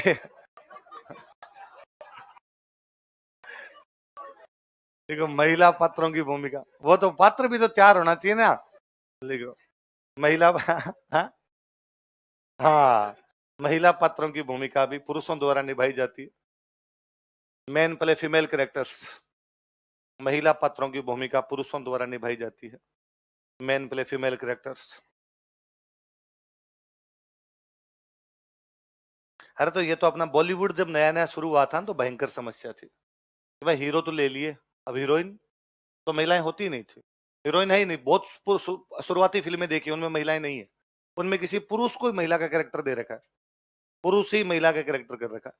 बाद में जब राजा महाराजाओं का टाइम था, तो ये नाच गाने वाला कार्यक्रम हुआ करता था, इनको खूब इज्जत मिला करती थी। जिस प्रकार से आज अपने नाच गाने वालों को देखते हैं ना, ऐसा नहीं था उस टाइम तक। इनको बहुत ज्यादा इज्जत वाला वैसा सम्मान दिया जाता था। इनका काम धंधा ही चौपट हो गया पूरा, कि राजा महाराजा जैसे गायब हुए, अब कौन डांस देखे, कौन उस कला के कदरदान हो। जब इनका धंधा चौपट हुआ, तो बॉलीवुड वालों ने इन लड़कियों से कांटेक्ट किया और इनको कहा, भाई तुम्हें डांस आता ही है, तुम क्यों ना ये काम फिल्मों में कर लो और हम तुम्हें रुपए दे देंगे। इसलिए ज्यादातर ये लड़कियां जो उस समय राजा महाराजाओं के दरबार में नाचने का काम किया करती, या जो भी इस प्रकार के धंधे के अंदर थी, उनको इधर लाए गए। जैसे संजय दत्त की नानी थी जद्दन बाई, तो जद्दन बाई कलकत्ता के अंदर डांसर थी, तो जद्दन भाई को एक कोई डायरेक्टर थे, मोहनलाल है कौन थे, वो बाद में बॉम्बे लेके आए थे और शुरुआती फिल्मों के अंदर काम करवाना शुरू किया था। शुरुआत के अंदर लोग जाना पसंद ही नहीं करते, और लोगों को वही जो मैं अभी बता रहा था मानसिकता वही थी कि अरे ये काम अपना नहीं है, ये काम कैसे किया जा सकता है। तो शुरुआत में इन लोगों से करवाई गई।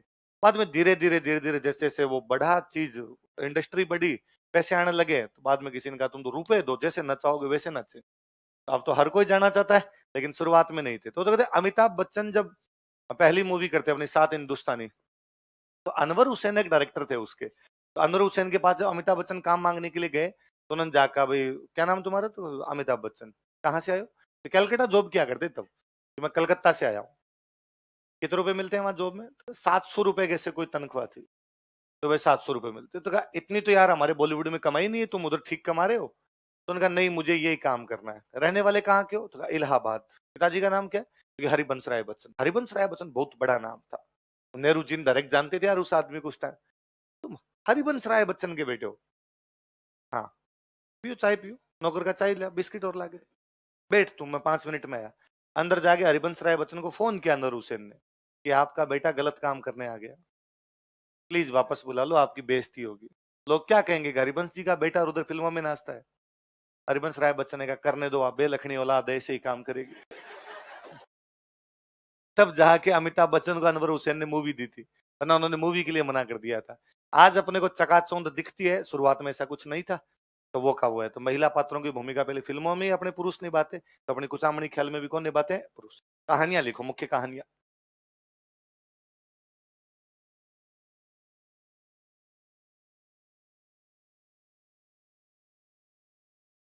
मीरा मंगल,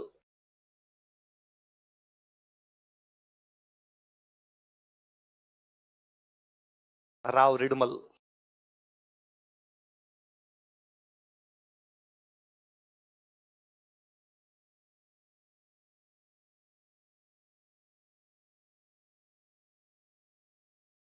गोगा जी चौहान,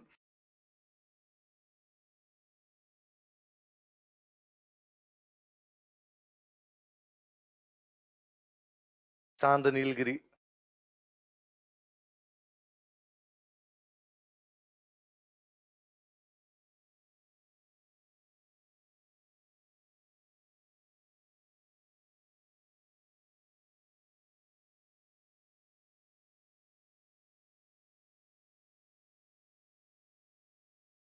कौन कौन सी कहानियां बताओ देखे। मीरा मंगल, राव रिडमल, गोगा जी चौहान और मीराबाई नागौर के वे। तो मीराबाई पे नाटक कर लिया, तो कौन सा आ गया, मीरा। मारवाड़ में राजा हुए थे राव रणमल, रणमल को अपनी भाषा में बोल दिया रिडमल, तो कौन सी होगी, राव रिडमल। गोगा जी अपने एक लोक देवता वे, तो गोगा जी। ये सब तो हिस्टोरिकल करेक्टर है। चांद और नीलगिरी पहाड़ की कहानी, ये तो माइथोलॉजिकल हो गई। ये कहानी कौन सी होगी आपकी, चांद नीलगिरी। कौन कौन सी चारों बताओ देखिए। मीरा मंगल, आगे बात समझ, आपको चारों 500 दे के देके आपको कहेगा मीरा मंगल, राव रिडमल, गोगाजी चौहान, चांद नीलगिरी इत्यादि कहानियां कौन से लोकनाट्य में प्रयोग में ली जाती थी, कुचामणी ख्याल। किसमें, कुचामणी। अब भी लिखो, जयपुरी ख्याल,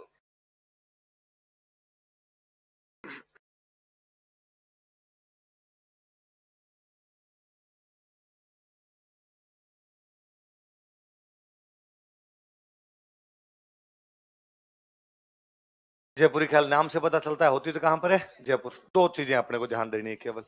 एक तो जयपुर थोड़ा शहर था भाई, इसलिए शहर के अंदर महिलाएं भी नाटक में भाग ले सकती है। और हमने पढ़ा तमाशा में भी, यहाँ तो कौन भाग लेती थी, गोहर जान। तो यहाँ महिला पात्रों की भूमिका किसने निभाई, महिलाओं। लिख लो, महिला पात्रों की भूमिका महिलाओं द्वारा निभाई जाती थी। विमेन प्ले फीमेल करेक्टर्स, महिला पात्रों की भूमिका महिलाओं द्वारा निभाई जाती है, निभाई जाती थी। Women play female characters.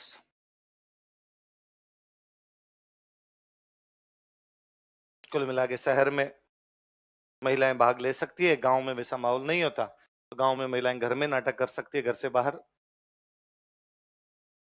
शहर में घर में भी कर सकती है, और जयपुर शहर था भाई, तो शहर के अंदर करो बोले जाके।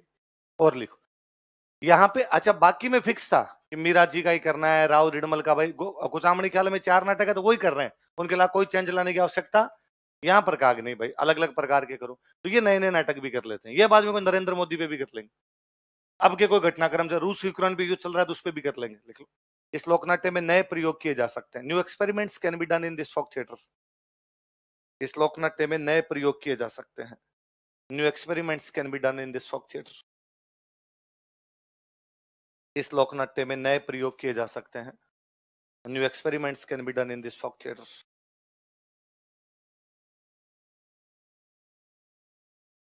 शहर इतनी लिबर्टी आपको देता है, शहर इतनी छूट आपको देता है कि आप उसके अंदर नए प्रयोग। गांव के अंदर हमेशा स्टेटस को होता है, यथा स्थिति क्या रहती है, जैसा चल रहा है वैसा वैसा होना चाहिए। उसमें यदि कुछ भी आप चेंज लेके आएंगे तो गांव वाले उसको स्वीकार करने के लिए तैयार।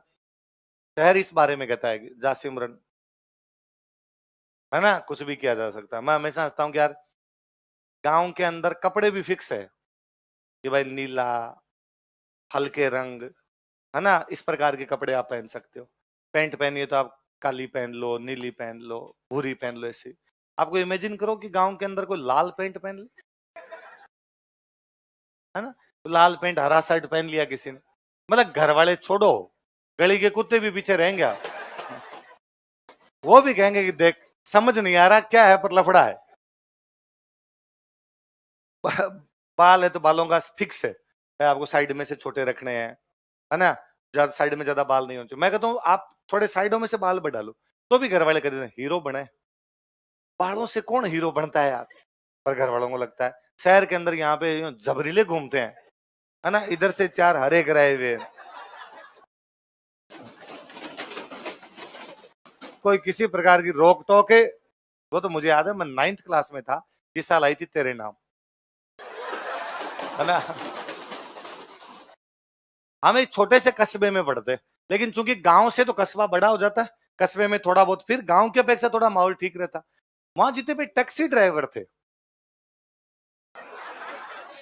और भाई साहब मेरा इतना जीव करता कि यार मैं ये वाला हेयर कट करवा लूं, पर मुझे पता था कि पहली बात तो हर सैटरडे को गांव जाना होता था, तो घर वाले जाते जमतरी उतार देंगे। फिर दूसरी बात, सैटरडे छोड़ो, अपने करवा के मार्केट में निकले तो मार्केट में पापा को जानते हैं कोई ना कोई, फिर कह देंगे यार कि वो तो फलान जी का बेटा तो इस प्रकार से घूम रहा था, इसलिए मन को दबा के रख जाते। वरना मेरी भयंकर जी में थी कि अपने से लंबे लंबे बाल हो। मैं गुटखा नहीं खाता था, लेकिन फिर भी मुझे लगता कि ऐसे बाल बढ़ाऊं, कभी गुटखा खाऊं, फिर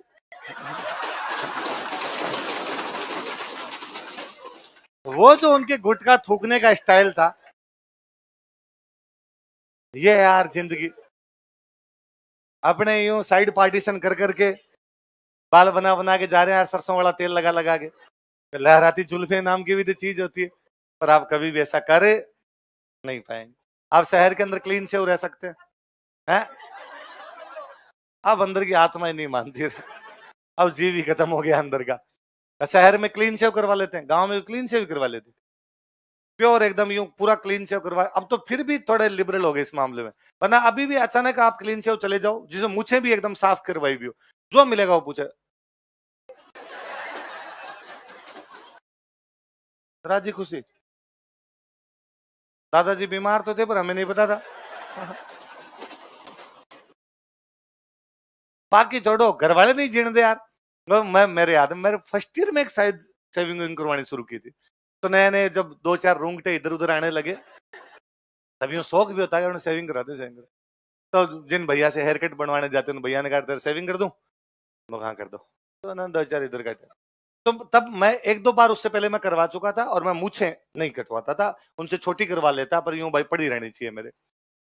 उन्होंने उस दिन कोई रेजर लगा दिया, अब वो जैसे रेजर ऐसे में लग गया। मैंने कहा यार मरवा दिया, रेजर क्यों लगाया, मूछें क्यों काटी। अब वो जो हेयर कट वाले भैया होते हैं ना, वो मुझे लगता है दुनिया में किसी को बना सकते हैं, है ना। अरे उन्होंने कहा अरे यंग लड़का है और हैंडसम लगेगा, क्या ये मूछें बढ़ा बढ़ा के घूमता है, तो दूसरी साइड की ओर काट देता हूँ। तो अब दोनों का अब कटवानी थी दूसरी साइड, तो वैसे कटवा, अब मैंने कटवा ली। अब मैं खुद ही खुद मुझे खुद कोई फील नहीं आया, और बोले नहीं यार भैया, उन्होंने कहा साथ वाले और का देख, उसने कहा थो थो, कल तुम कॉलेज जाना कहीं गिर नहीं जाए तो। मैं कॉलेज जाता भी नहीं था, मैं प्राइवेट था, पर उन्होंने मुझे फील दिलाया कि ऐसा कुछ किया जा सकता है। उसके कोई दो दो एक दिन बाद, अब क्या, अब तो क्या आता है, जैसे आज मैं मान लो क्लीन शेव कर लूं तो 2 दिन बाद में बाल आने लग जाते हैं। अब उस टाइम इतने रोंगटे आए हुए रहते हैं, वो काट लो तो आते ही नहीं यार महीने भर तक। मुझे कोई 2-3 दिन बाद रक्षाबंधन आएगी, पता नहीं क्या है, तो घर पे जाना पड़ गया। अब घर वहां से मैं बीकानेर पड़ता, बीकानेर से 125 किलोमीटर आगे, 125-130 किलोमीटर आसपास घर पड़े। मैं दोपहर के आसपास 3-3:30 बजे घर पहुंचा, और वो गांव वाली रोड थी, वो बाहर से निकलती 4 किलोमीटर पैदल जाके और घर जाना पड़ता। तो दोपहर में 3 बजे वह भयंकर गर्मी पड़े, बीकानेर साइड के अंदर है, मैं पैदल पैदल घर गया था, पसीना पसीना हो रखा।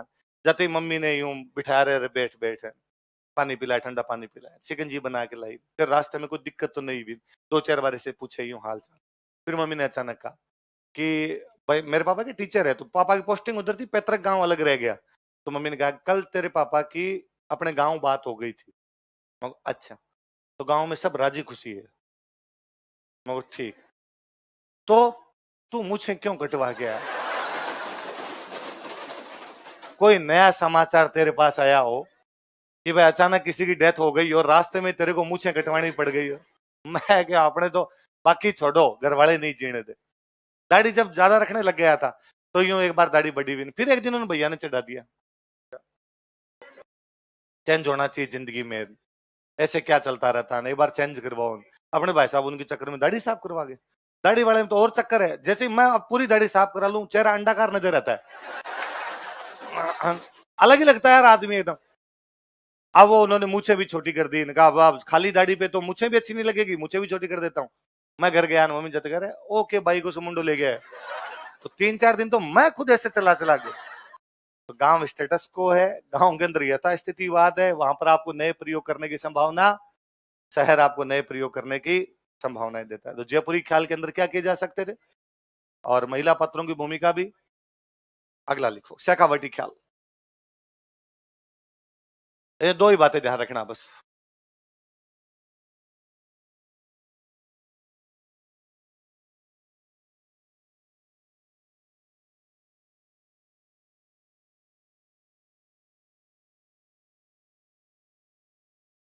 शेखावटी ख्याल कौन सी ख्याल है? झुंझुनू में एक जगह पड़ती है चिड़ावा, वो इसका मुख्य केंद्र था। लिख लो, मुख्य केंद्र चिड़ावा, झुंझुनू।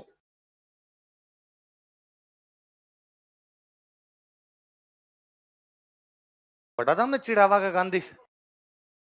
कौन थे? मास्टर प्यारेलाल, वही भाई चिड़ावा।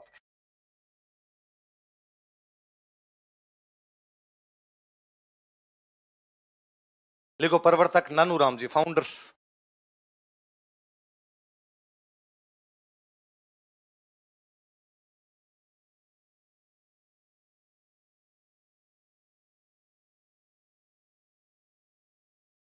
प्रवर्तक कौन थे? नानूराम जी प्रवर्तक। मुख्य कलाकार लिखो, मेन आर्टिस्ट।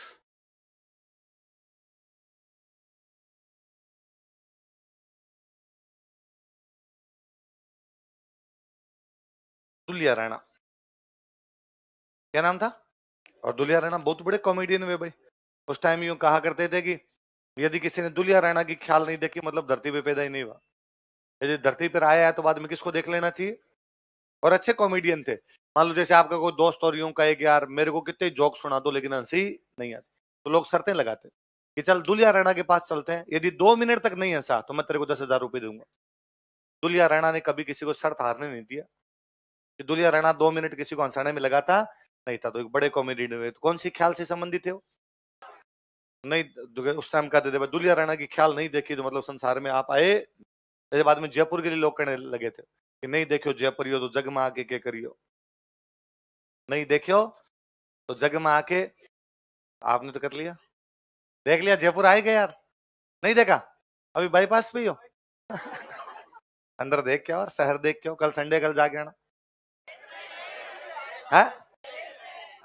जयपुर का टेस्ट कुर्बान है यार, नहीं है। चलो तो बात छोड़ो, अगला लिखो, अली बख्शी ख्याल। इसी में ख्याल में ही चलने देना।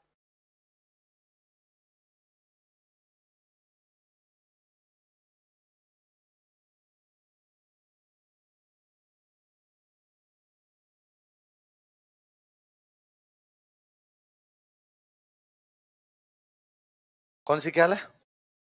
अलवर में एक जगह पड़ती है मुंडावर। कौन सी जगह?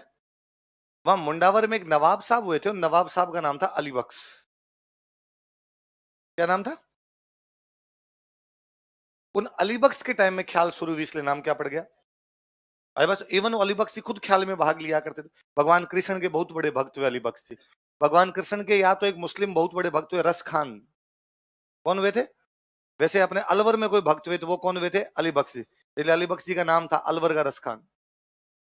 अलवर का रस खान किसे कहा जाता है? लिखो देख। मुंडावर के नवाब अली बख्श के शासनकाल में, during regime of Mundawar's Nawab Ali Bakhsh, Mundawar Alwar में जगह पे, मुंडावर के नवाब अली बख्श के शासनकाल में, during regime of Mundawar's Nawab Ali Bakhsh,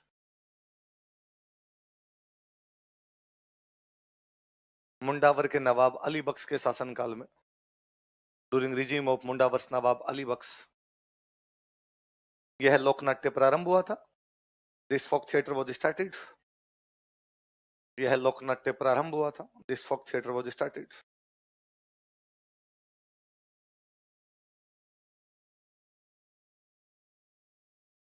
यह अहीरवाटी भाषा में प्रस्तुत। पहले एक लाइन लिखो। अली बख्श को अलवर का रस खान कहा जाता है। अली बख्श इज कॉल्ड एज रस खान ऑफ अलवर। अली बख्श को अलवर का रस खान कहा जाता है। अली बख्श इज कॉल्ड एज रस खान ऑफ अलवर। अली बख्श को अलवर का रस खान कहा जाता है। अली बख्श इज कॉल्ड एज रस खान ऑफ अलवर।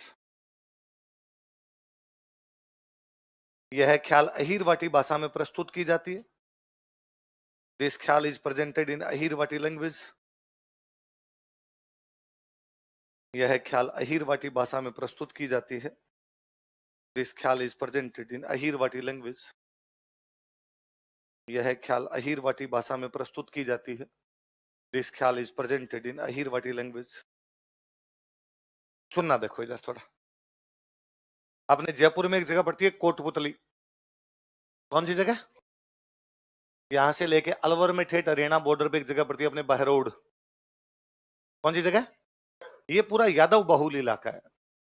यादवों के गांव ज्यादा है ना। यादवों को बोलते हैं अहीर, इसलिए इस इलाके का नाम है अहीरवाट। क्या नाम है?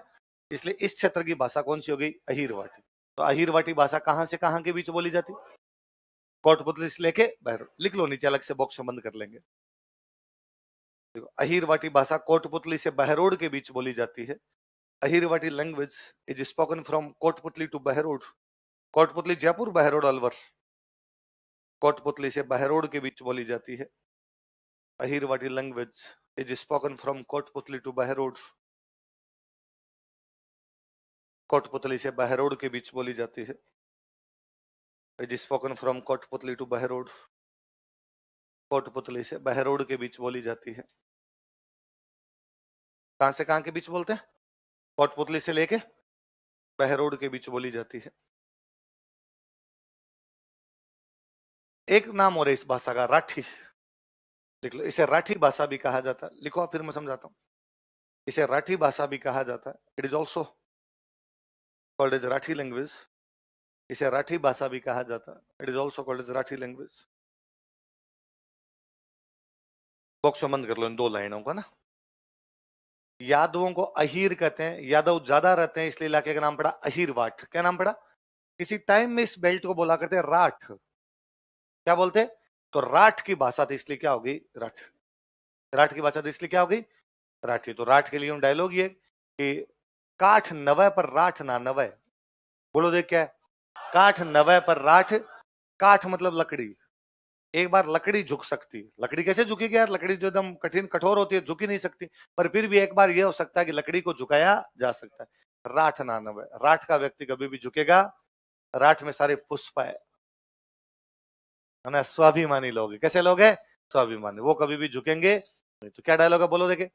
काठ नवै पर राठ। कहते अली बख्श जी खुद नाटक में भाग लेते। मैंने अभी बताया था कि नाटकों में सारे कलाकार मंच पे आगे परिचय देते हैं भवाई के अलावा, बताया था। तो कहते जब ये अली बख्श जी आते तो अली बख्श जी ये किसी टाइम में यहाँ के राजपूत रहे होंगे, बाद में इस्लाम में कन्वर्ट हो गए होंगे। तो ये आगे मंच पर अपना परिचय तब कहते कि मैं राठ को ठाकर छू। तो इस इलाके का पूरे का नाम ही कहते हैं, इसका मतलब राठ। क्या नाम था? तो अहीरों के क्षेत्र है, इसलिए क्या हो गया अहीरवाट। किसी टाइम में राठ कहते, राठ की भाषा इसलिए राठी, अहीरवाट की भाषा इसलिए कौन सी होगी अहीरवाटी। कौन सी ख्याल प्रस्तुत की जाती अलीबक्स। कौन सी ख्याल अली। चलो अगले लिखो। कितनी चार हो गई ना, डी हो गया। लिखो हेला ख्याल।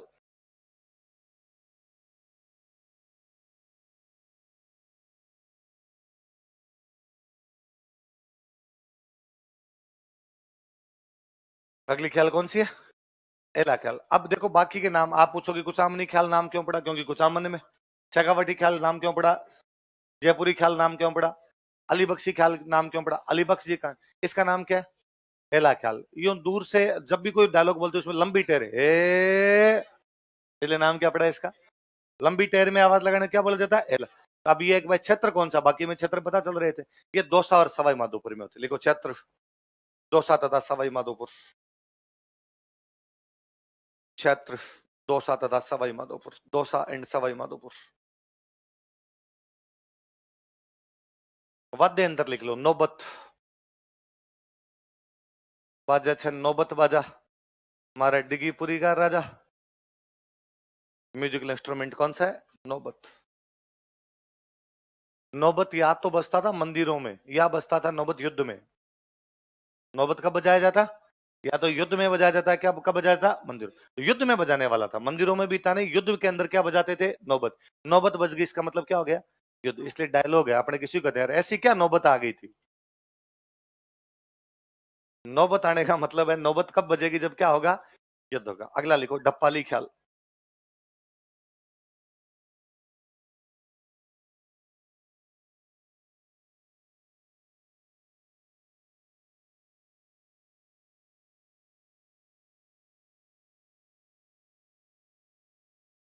कौन सी ख्याल है बताओ देखे, नाम से बता डफ बजता है इसलिए नाम क्या हो गया डप्पा लिखा। पहले लिखो क्षेत्र।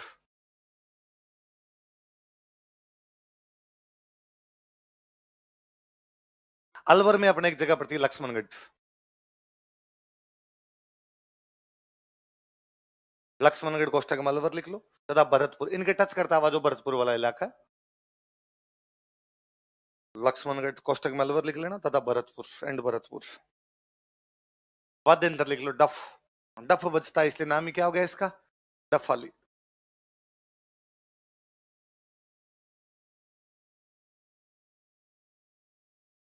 वाद्य यंत्र कौन सा है,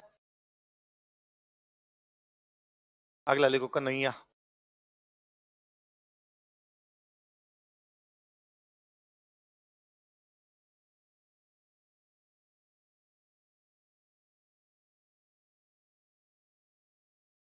कौन सी क्या बताओ देखे, नाम से पता चलता है भगवान कृष्ण। आप बताओ देखे अपने राजस्थान के कौन से इलाके में भगवान कृष्ण का प्रचार प्रसार ज्यादा रहा।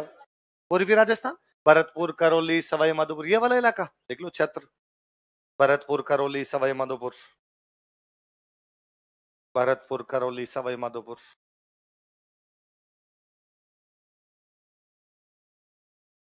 नाम से पता चलता है भगवान कृष्ण के नाटक ज्यादा करते होंगे इसलिए नाम ही क्या पड़ गया कन्हैया ख्याल। मैंने बताया था कि ख्याल का जो सूत्रधार होता है उसको बोलते हैं हलकारा, क्या बोलते हैं, पर इस कन्हैया ख्याल में जो सूत्रधार होता है उसको बोलते हैं मेडिया। क्या बोलते हैं लिख लो सूत्रधार मेडिया। नरेटर, नरेटर सूत्रधार जो होता है उसको क्या बोलते हैं मेडिया। किसी टाइम में जब शुरू हुई थी ना एक ख्याल तब शुरू की गई थी मीणा जनजाति द्वारा। किसके द्वारा, लेकिन बाद में सारे लोग भाग लेने लगे। लिख लो इसे मीणा जनजाति द्वारा प्रारंभ किया गया था। It was started by Meena tribe. इसे मीणा जनजाति द्वारा प्रारंभ किया गया था। It was started by Meena tribe. लेकिन अब सभी लोग इसमें भाग लेते हैं, but now all communities join it. लेकिन अब सभी लोग इसमें भाग लेते हैं, but now all communities join it.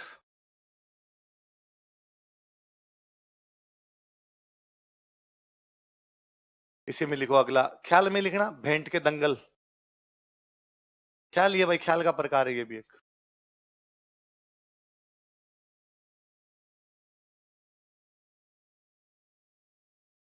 भेंट के दंगल।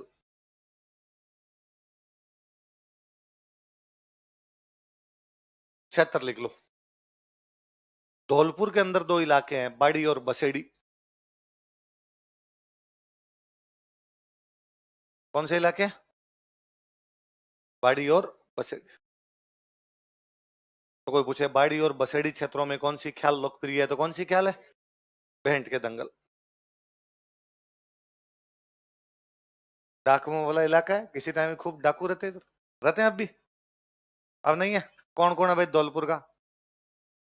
बाड़ी बसेड़ी के कौन कौन है इस इलाके के? बाड़ी बसेड़ी तुम्हारे पान सिंह तोमर है या नहीं? अब अभी है कि नहीं है? खड़े हो के बताओ। है? है? क्या? डाकू? हाँ डाकू, डाकू अभी है। और मतलब उधर जाना खतरे से खाली नहीं? मतलब मैं यूं RJ 14 गाड़ी लेके जाऊं तो? भाई आपकी लोकल को तो नहीं लूटते होंगे, बाहर वालों को ज्यादा? अरे सुनने दो रहे, ध्यान, सुरक्षा का ध्यान रख रहा हूं। कौन? अब नहीं करते? रात को? रात को नहीं जाना, दिन में कोई खतरा नहीं। अच्छा, हाईवे पे ज्यादा खतरा है गांव के अंदर से? हाईवे पे, गांव के अंदर तो कोई खतरा नहीं। चलो थैंक यू। एक और लिख लो, लास्ट लिख लो ख्याल। तुर्रा कलंगी, ये भी ख्याल का ही प्रकार है।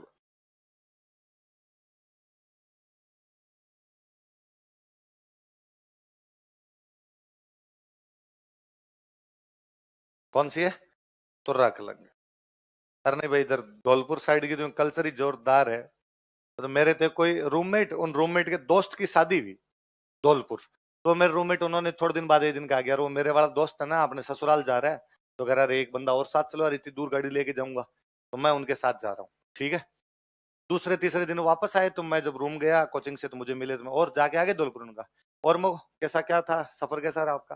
उन्होंने यार वैसे सब कुछ ठीक था, पर यार उधर यार अलग प्रकार की कल्चर। क्यों? थोड़ा बहुत तो चेंज आता है यार, जैसे छत्र चेंज हो गया कल्चर। उनका यार भयंकर चेंज है। कैसे? तो उनका वहां पर वो जमाई गया साथ में, जमाई के साथ में और गया, तो वहां जितने लोग आए उन्होंने जमाई के चरण स्पर्श किए। अपने क्या होता है, जमाई जाता है सबके चरण स्पर्श कर रहा है, ससुर जी के, सासू जी के। उधर ससुर जी सासू जी आगे चरण स्पर्श कर रहे हैं। मैं कहा यार ठीक इज्जत मिल रही है जमाई को उधर। तो उन्होंने कहा जमाई को छोड़, उन्होंने मेरे और चरण स्पर्श किए। फाइनली मुझे कहना पड़ा कि मैं ड्राइवर हूं, मैं आपके जमाई के साथ है। तो मुझे उन्होंने पहले दिन बताया, दूसरे दिन मैं क्लास में गया और मैंने कहा यार ऐसी कोई बात आई, यार धौलपुर साइड की कल्चर अलग है, और इधर यार जमाई क्यों चरण स्पर्श करते हैं। और मैंने कहा लड़कों देख लेना अपने धौलपुर साइड में इज्जत ठीक मिलती है। तो एक क्लास में मैम आया करते थे, वो खूब बोलते नेता टाइप के थे। वो खड़े, उनका सर सुनो एक बात मैं जनहित में बताती हूँ। हमने सर लठ मारते भी शर्माते नहीं है। मैं कैंसिल कैंसिल नहीं देखना उधर, ऐसे चरण स्पर्श करते हैं। हैं? अच्छा कैसे, तो कारण क्या भाई? दामाद भगवान का रूप है वैसे? है? ऐसा ही कुछ मानते हैं, और तो क्या मानते हैं कि भाई, देखो ये है ना, ये तो हमारी साइड में भी था कि अब तो होने लग गया। पहले जवाई चरण स्पर्श नहीं करता था, है ना, दामाद जो था ना वो वैसे बैठ जाता, जाके चरण स्पर्श नहीं करता किसी के भी। आजकल तो है कि भाई ससुर जी के, सासुर जी के चरण स्पर्श कर लेते हैं लोग, वरना पहले नहीं करते। मैंने दो चीजें कभी नहीं देखी थी, ये तो दामाद को चरण स्पर्श करते, एक लड़कियों को। लड़कियां किसी के चरण स्पर्श नहीं करती, उल्टे को चरण स्पर्श करते। गाँव में तो पाप लागी, पाप, अरे अरे पाप लगे कैसे। तो मैं देखता था भाई, बुआ बहन ये जब भी कोई आते, और जैसे घर आए तो पापा ना आए बाहर से, बुआ वगैरह आए हुए, तो आगे सिर पे हाथ फेरते।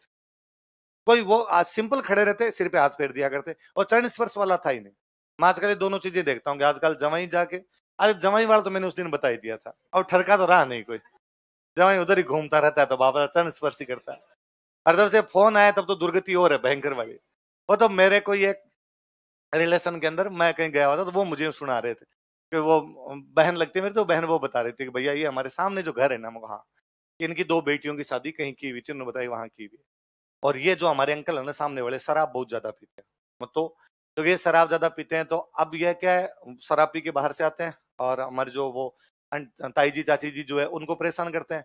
वो अपनी बेटियों को फोन कर देती है कि तुम्हारे पापा दारू पी के आ गए, इस प्रकार से कर रहे हैं। वो बेटियां अपने पतियों को बताती है कि वो हमारे तो पापा आज पी के आ गए। वो पति पूरा इंटरफेयर करते हैं ससुराल में, वो इधर ससुर जी को फोन करते हैं और वो कहते हैं पापा जी ऐसे नहीं करना चाहिए। क्योंकि उन्होंने क्या एक दिन ये क्या, हाँ नॉर्मली तो ये होता है कि वो फोन करते हैं, तो फोन करते ही सबसे पहले बंदा क्या कहेगा भाई, चरण स्पर्श है ना। तो हमारे साइड गांव साइड के अंदर कहते हैं धोख दो है ना, पाँव धोख धोख देना मतलब चरण स्पर्श। तो आप जैसे मान लो मेरे पापा का फोन आता है, मैं कहता हूँ वो धोख दूं, या किसी का फोन आता है वो कहते हैं भाई खुश रहो।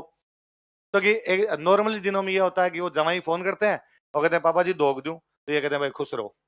तो बाबू जी आप दारू पी के आ गए अभी पता चला, तो उन्होंने कहा नहीं नहीं, अरे यूं थोड़ी सी लली थी, नहीं पीऊंगा नहीं पीऊंगा, यूं करके रख देते हैं। एक दिन वो कुछ सुबह सुबह पी के आ गए, वाया मम्मी वाया बेटी वाया जवाई, उधर से वापस फोन है, तो उन्होंने कहा पापा जी धोख दूं, तो कहा खुश रहो कि आप सुबह सुबह पी के आ गए।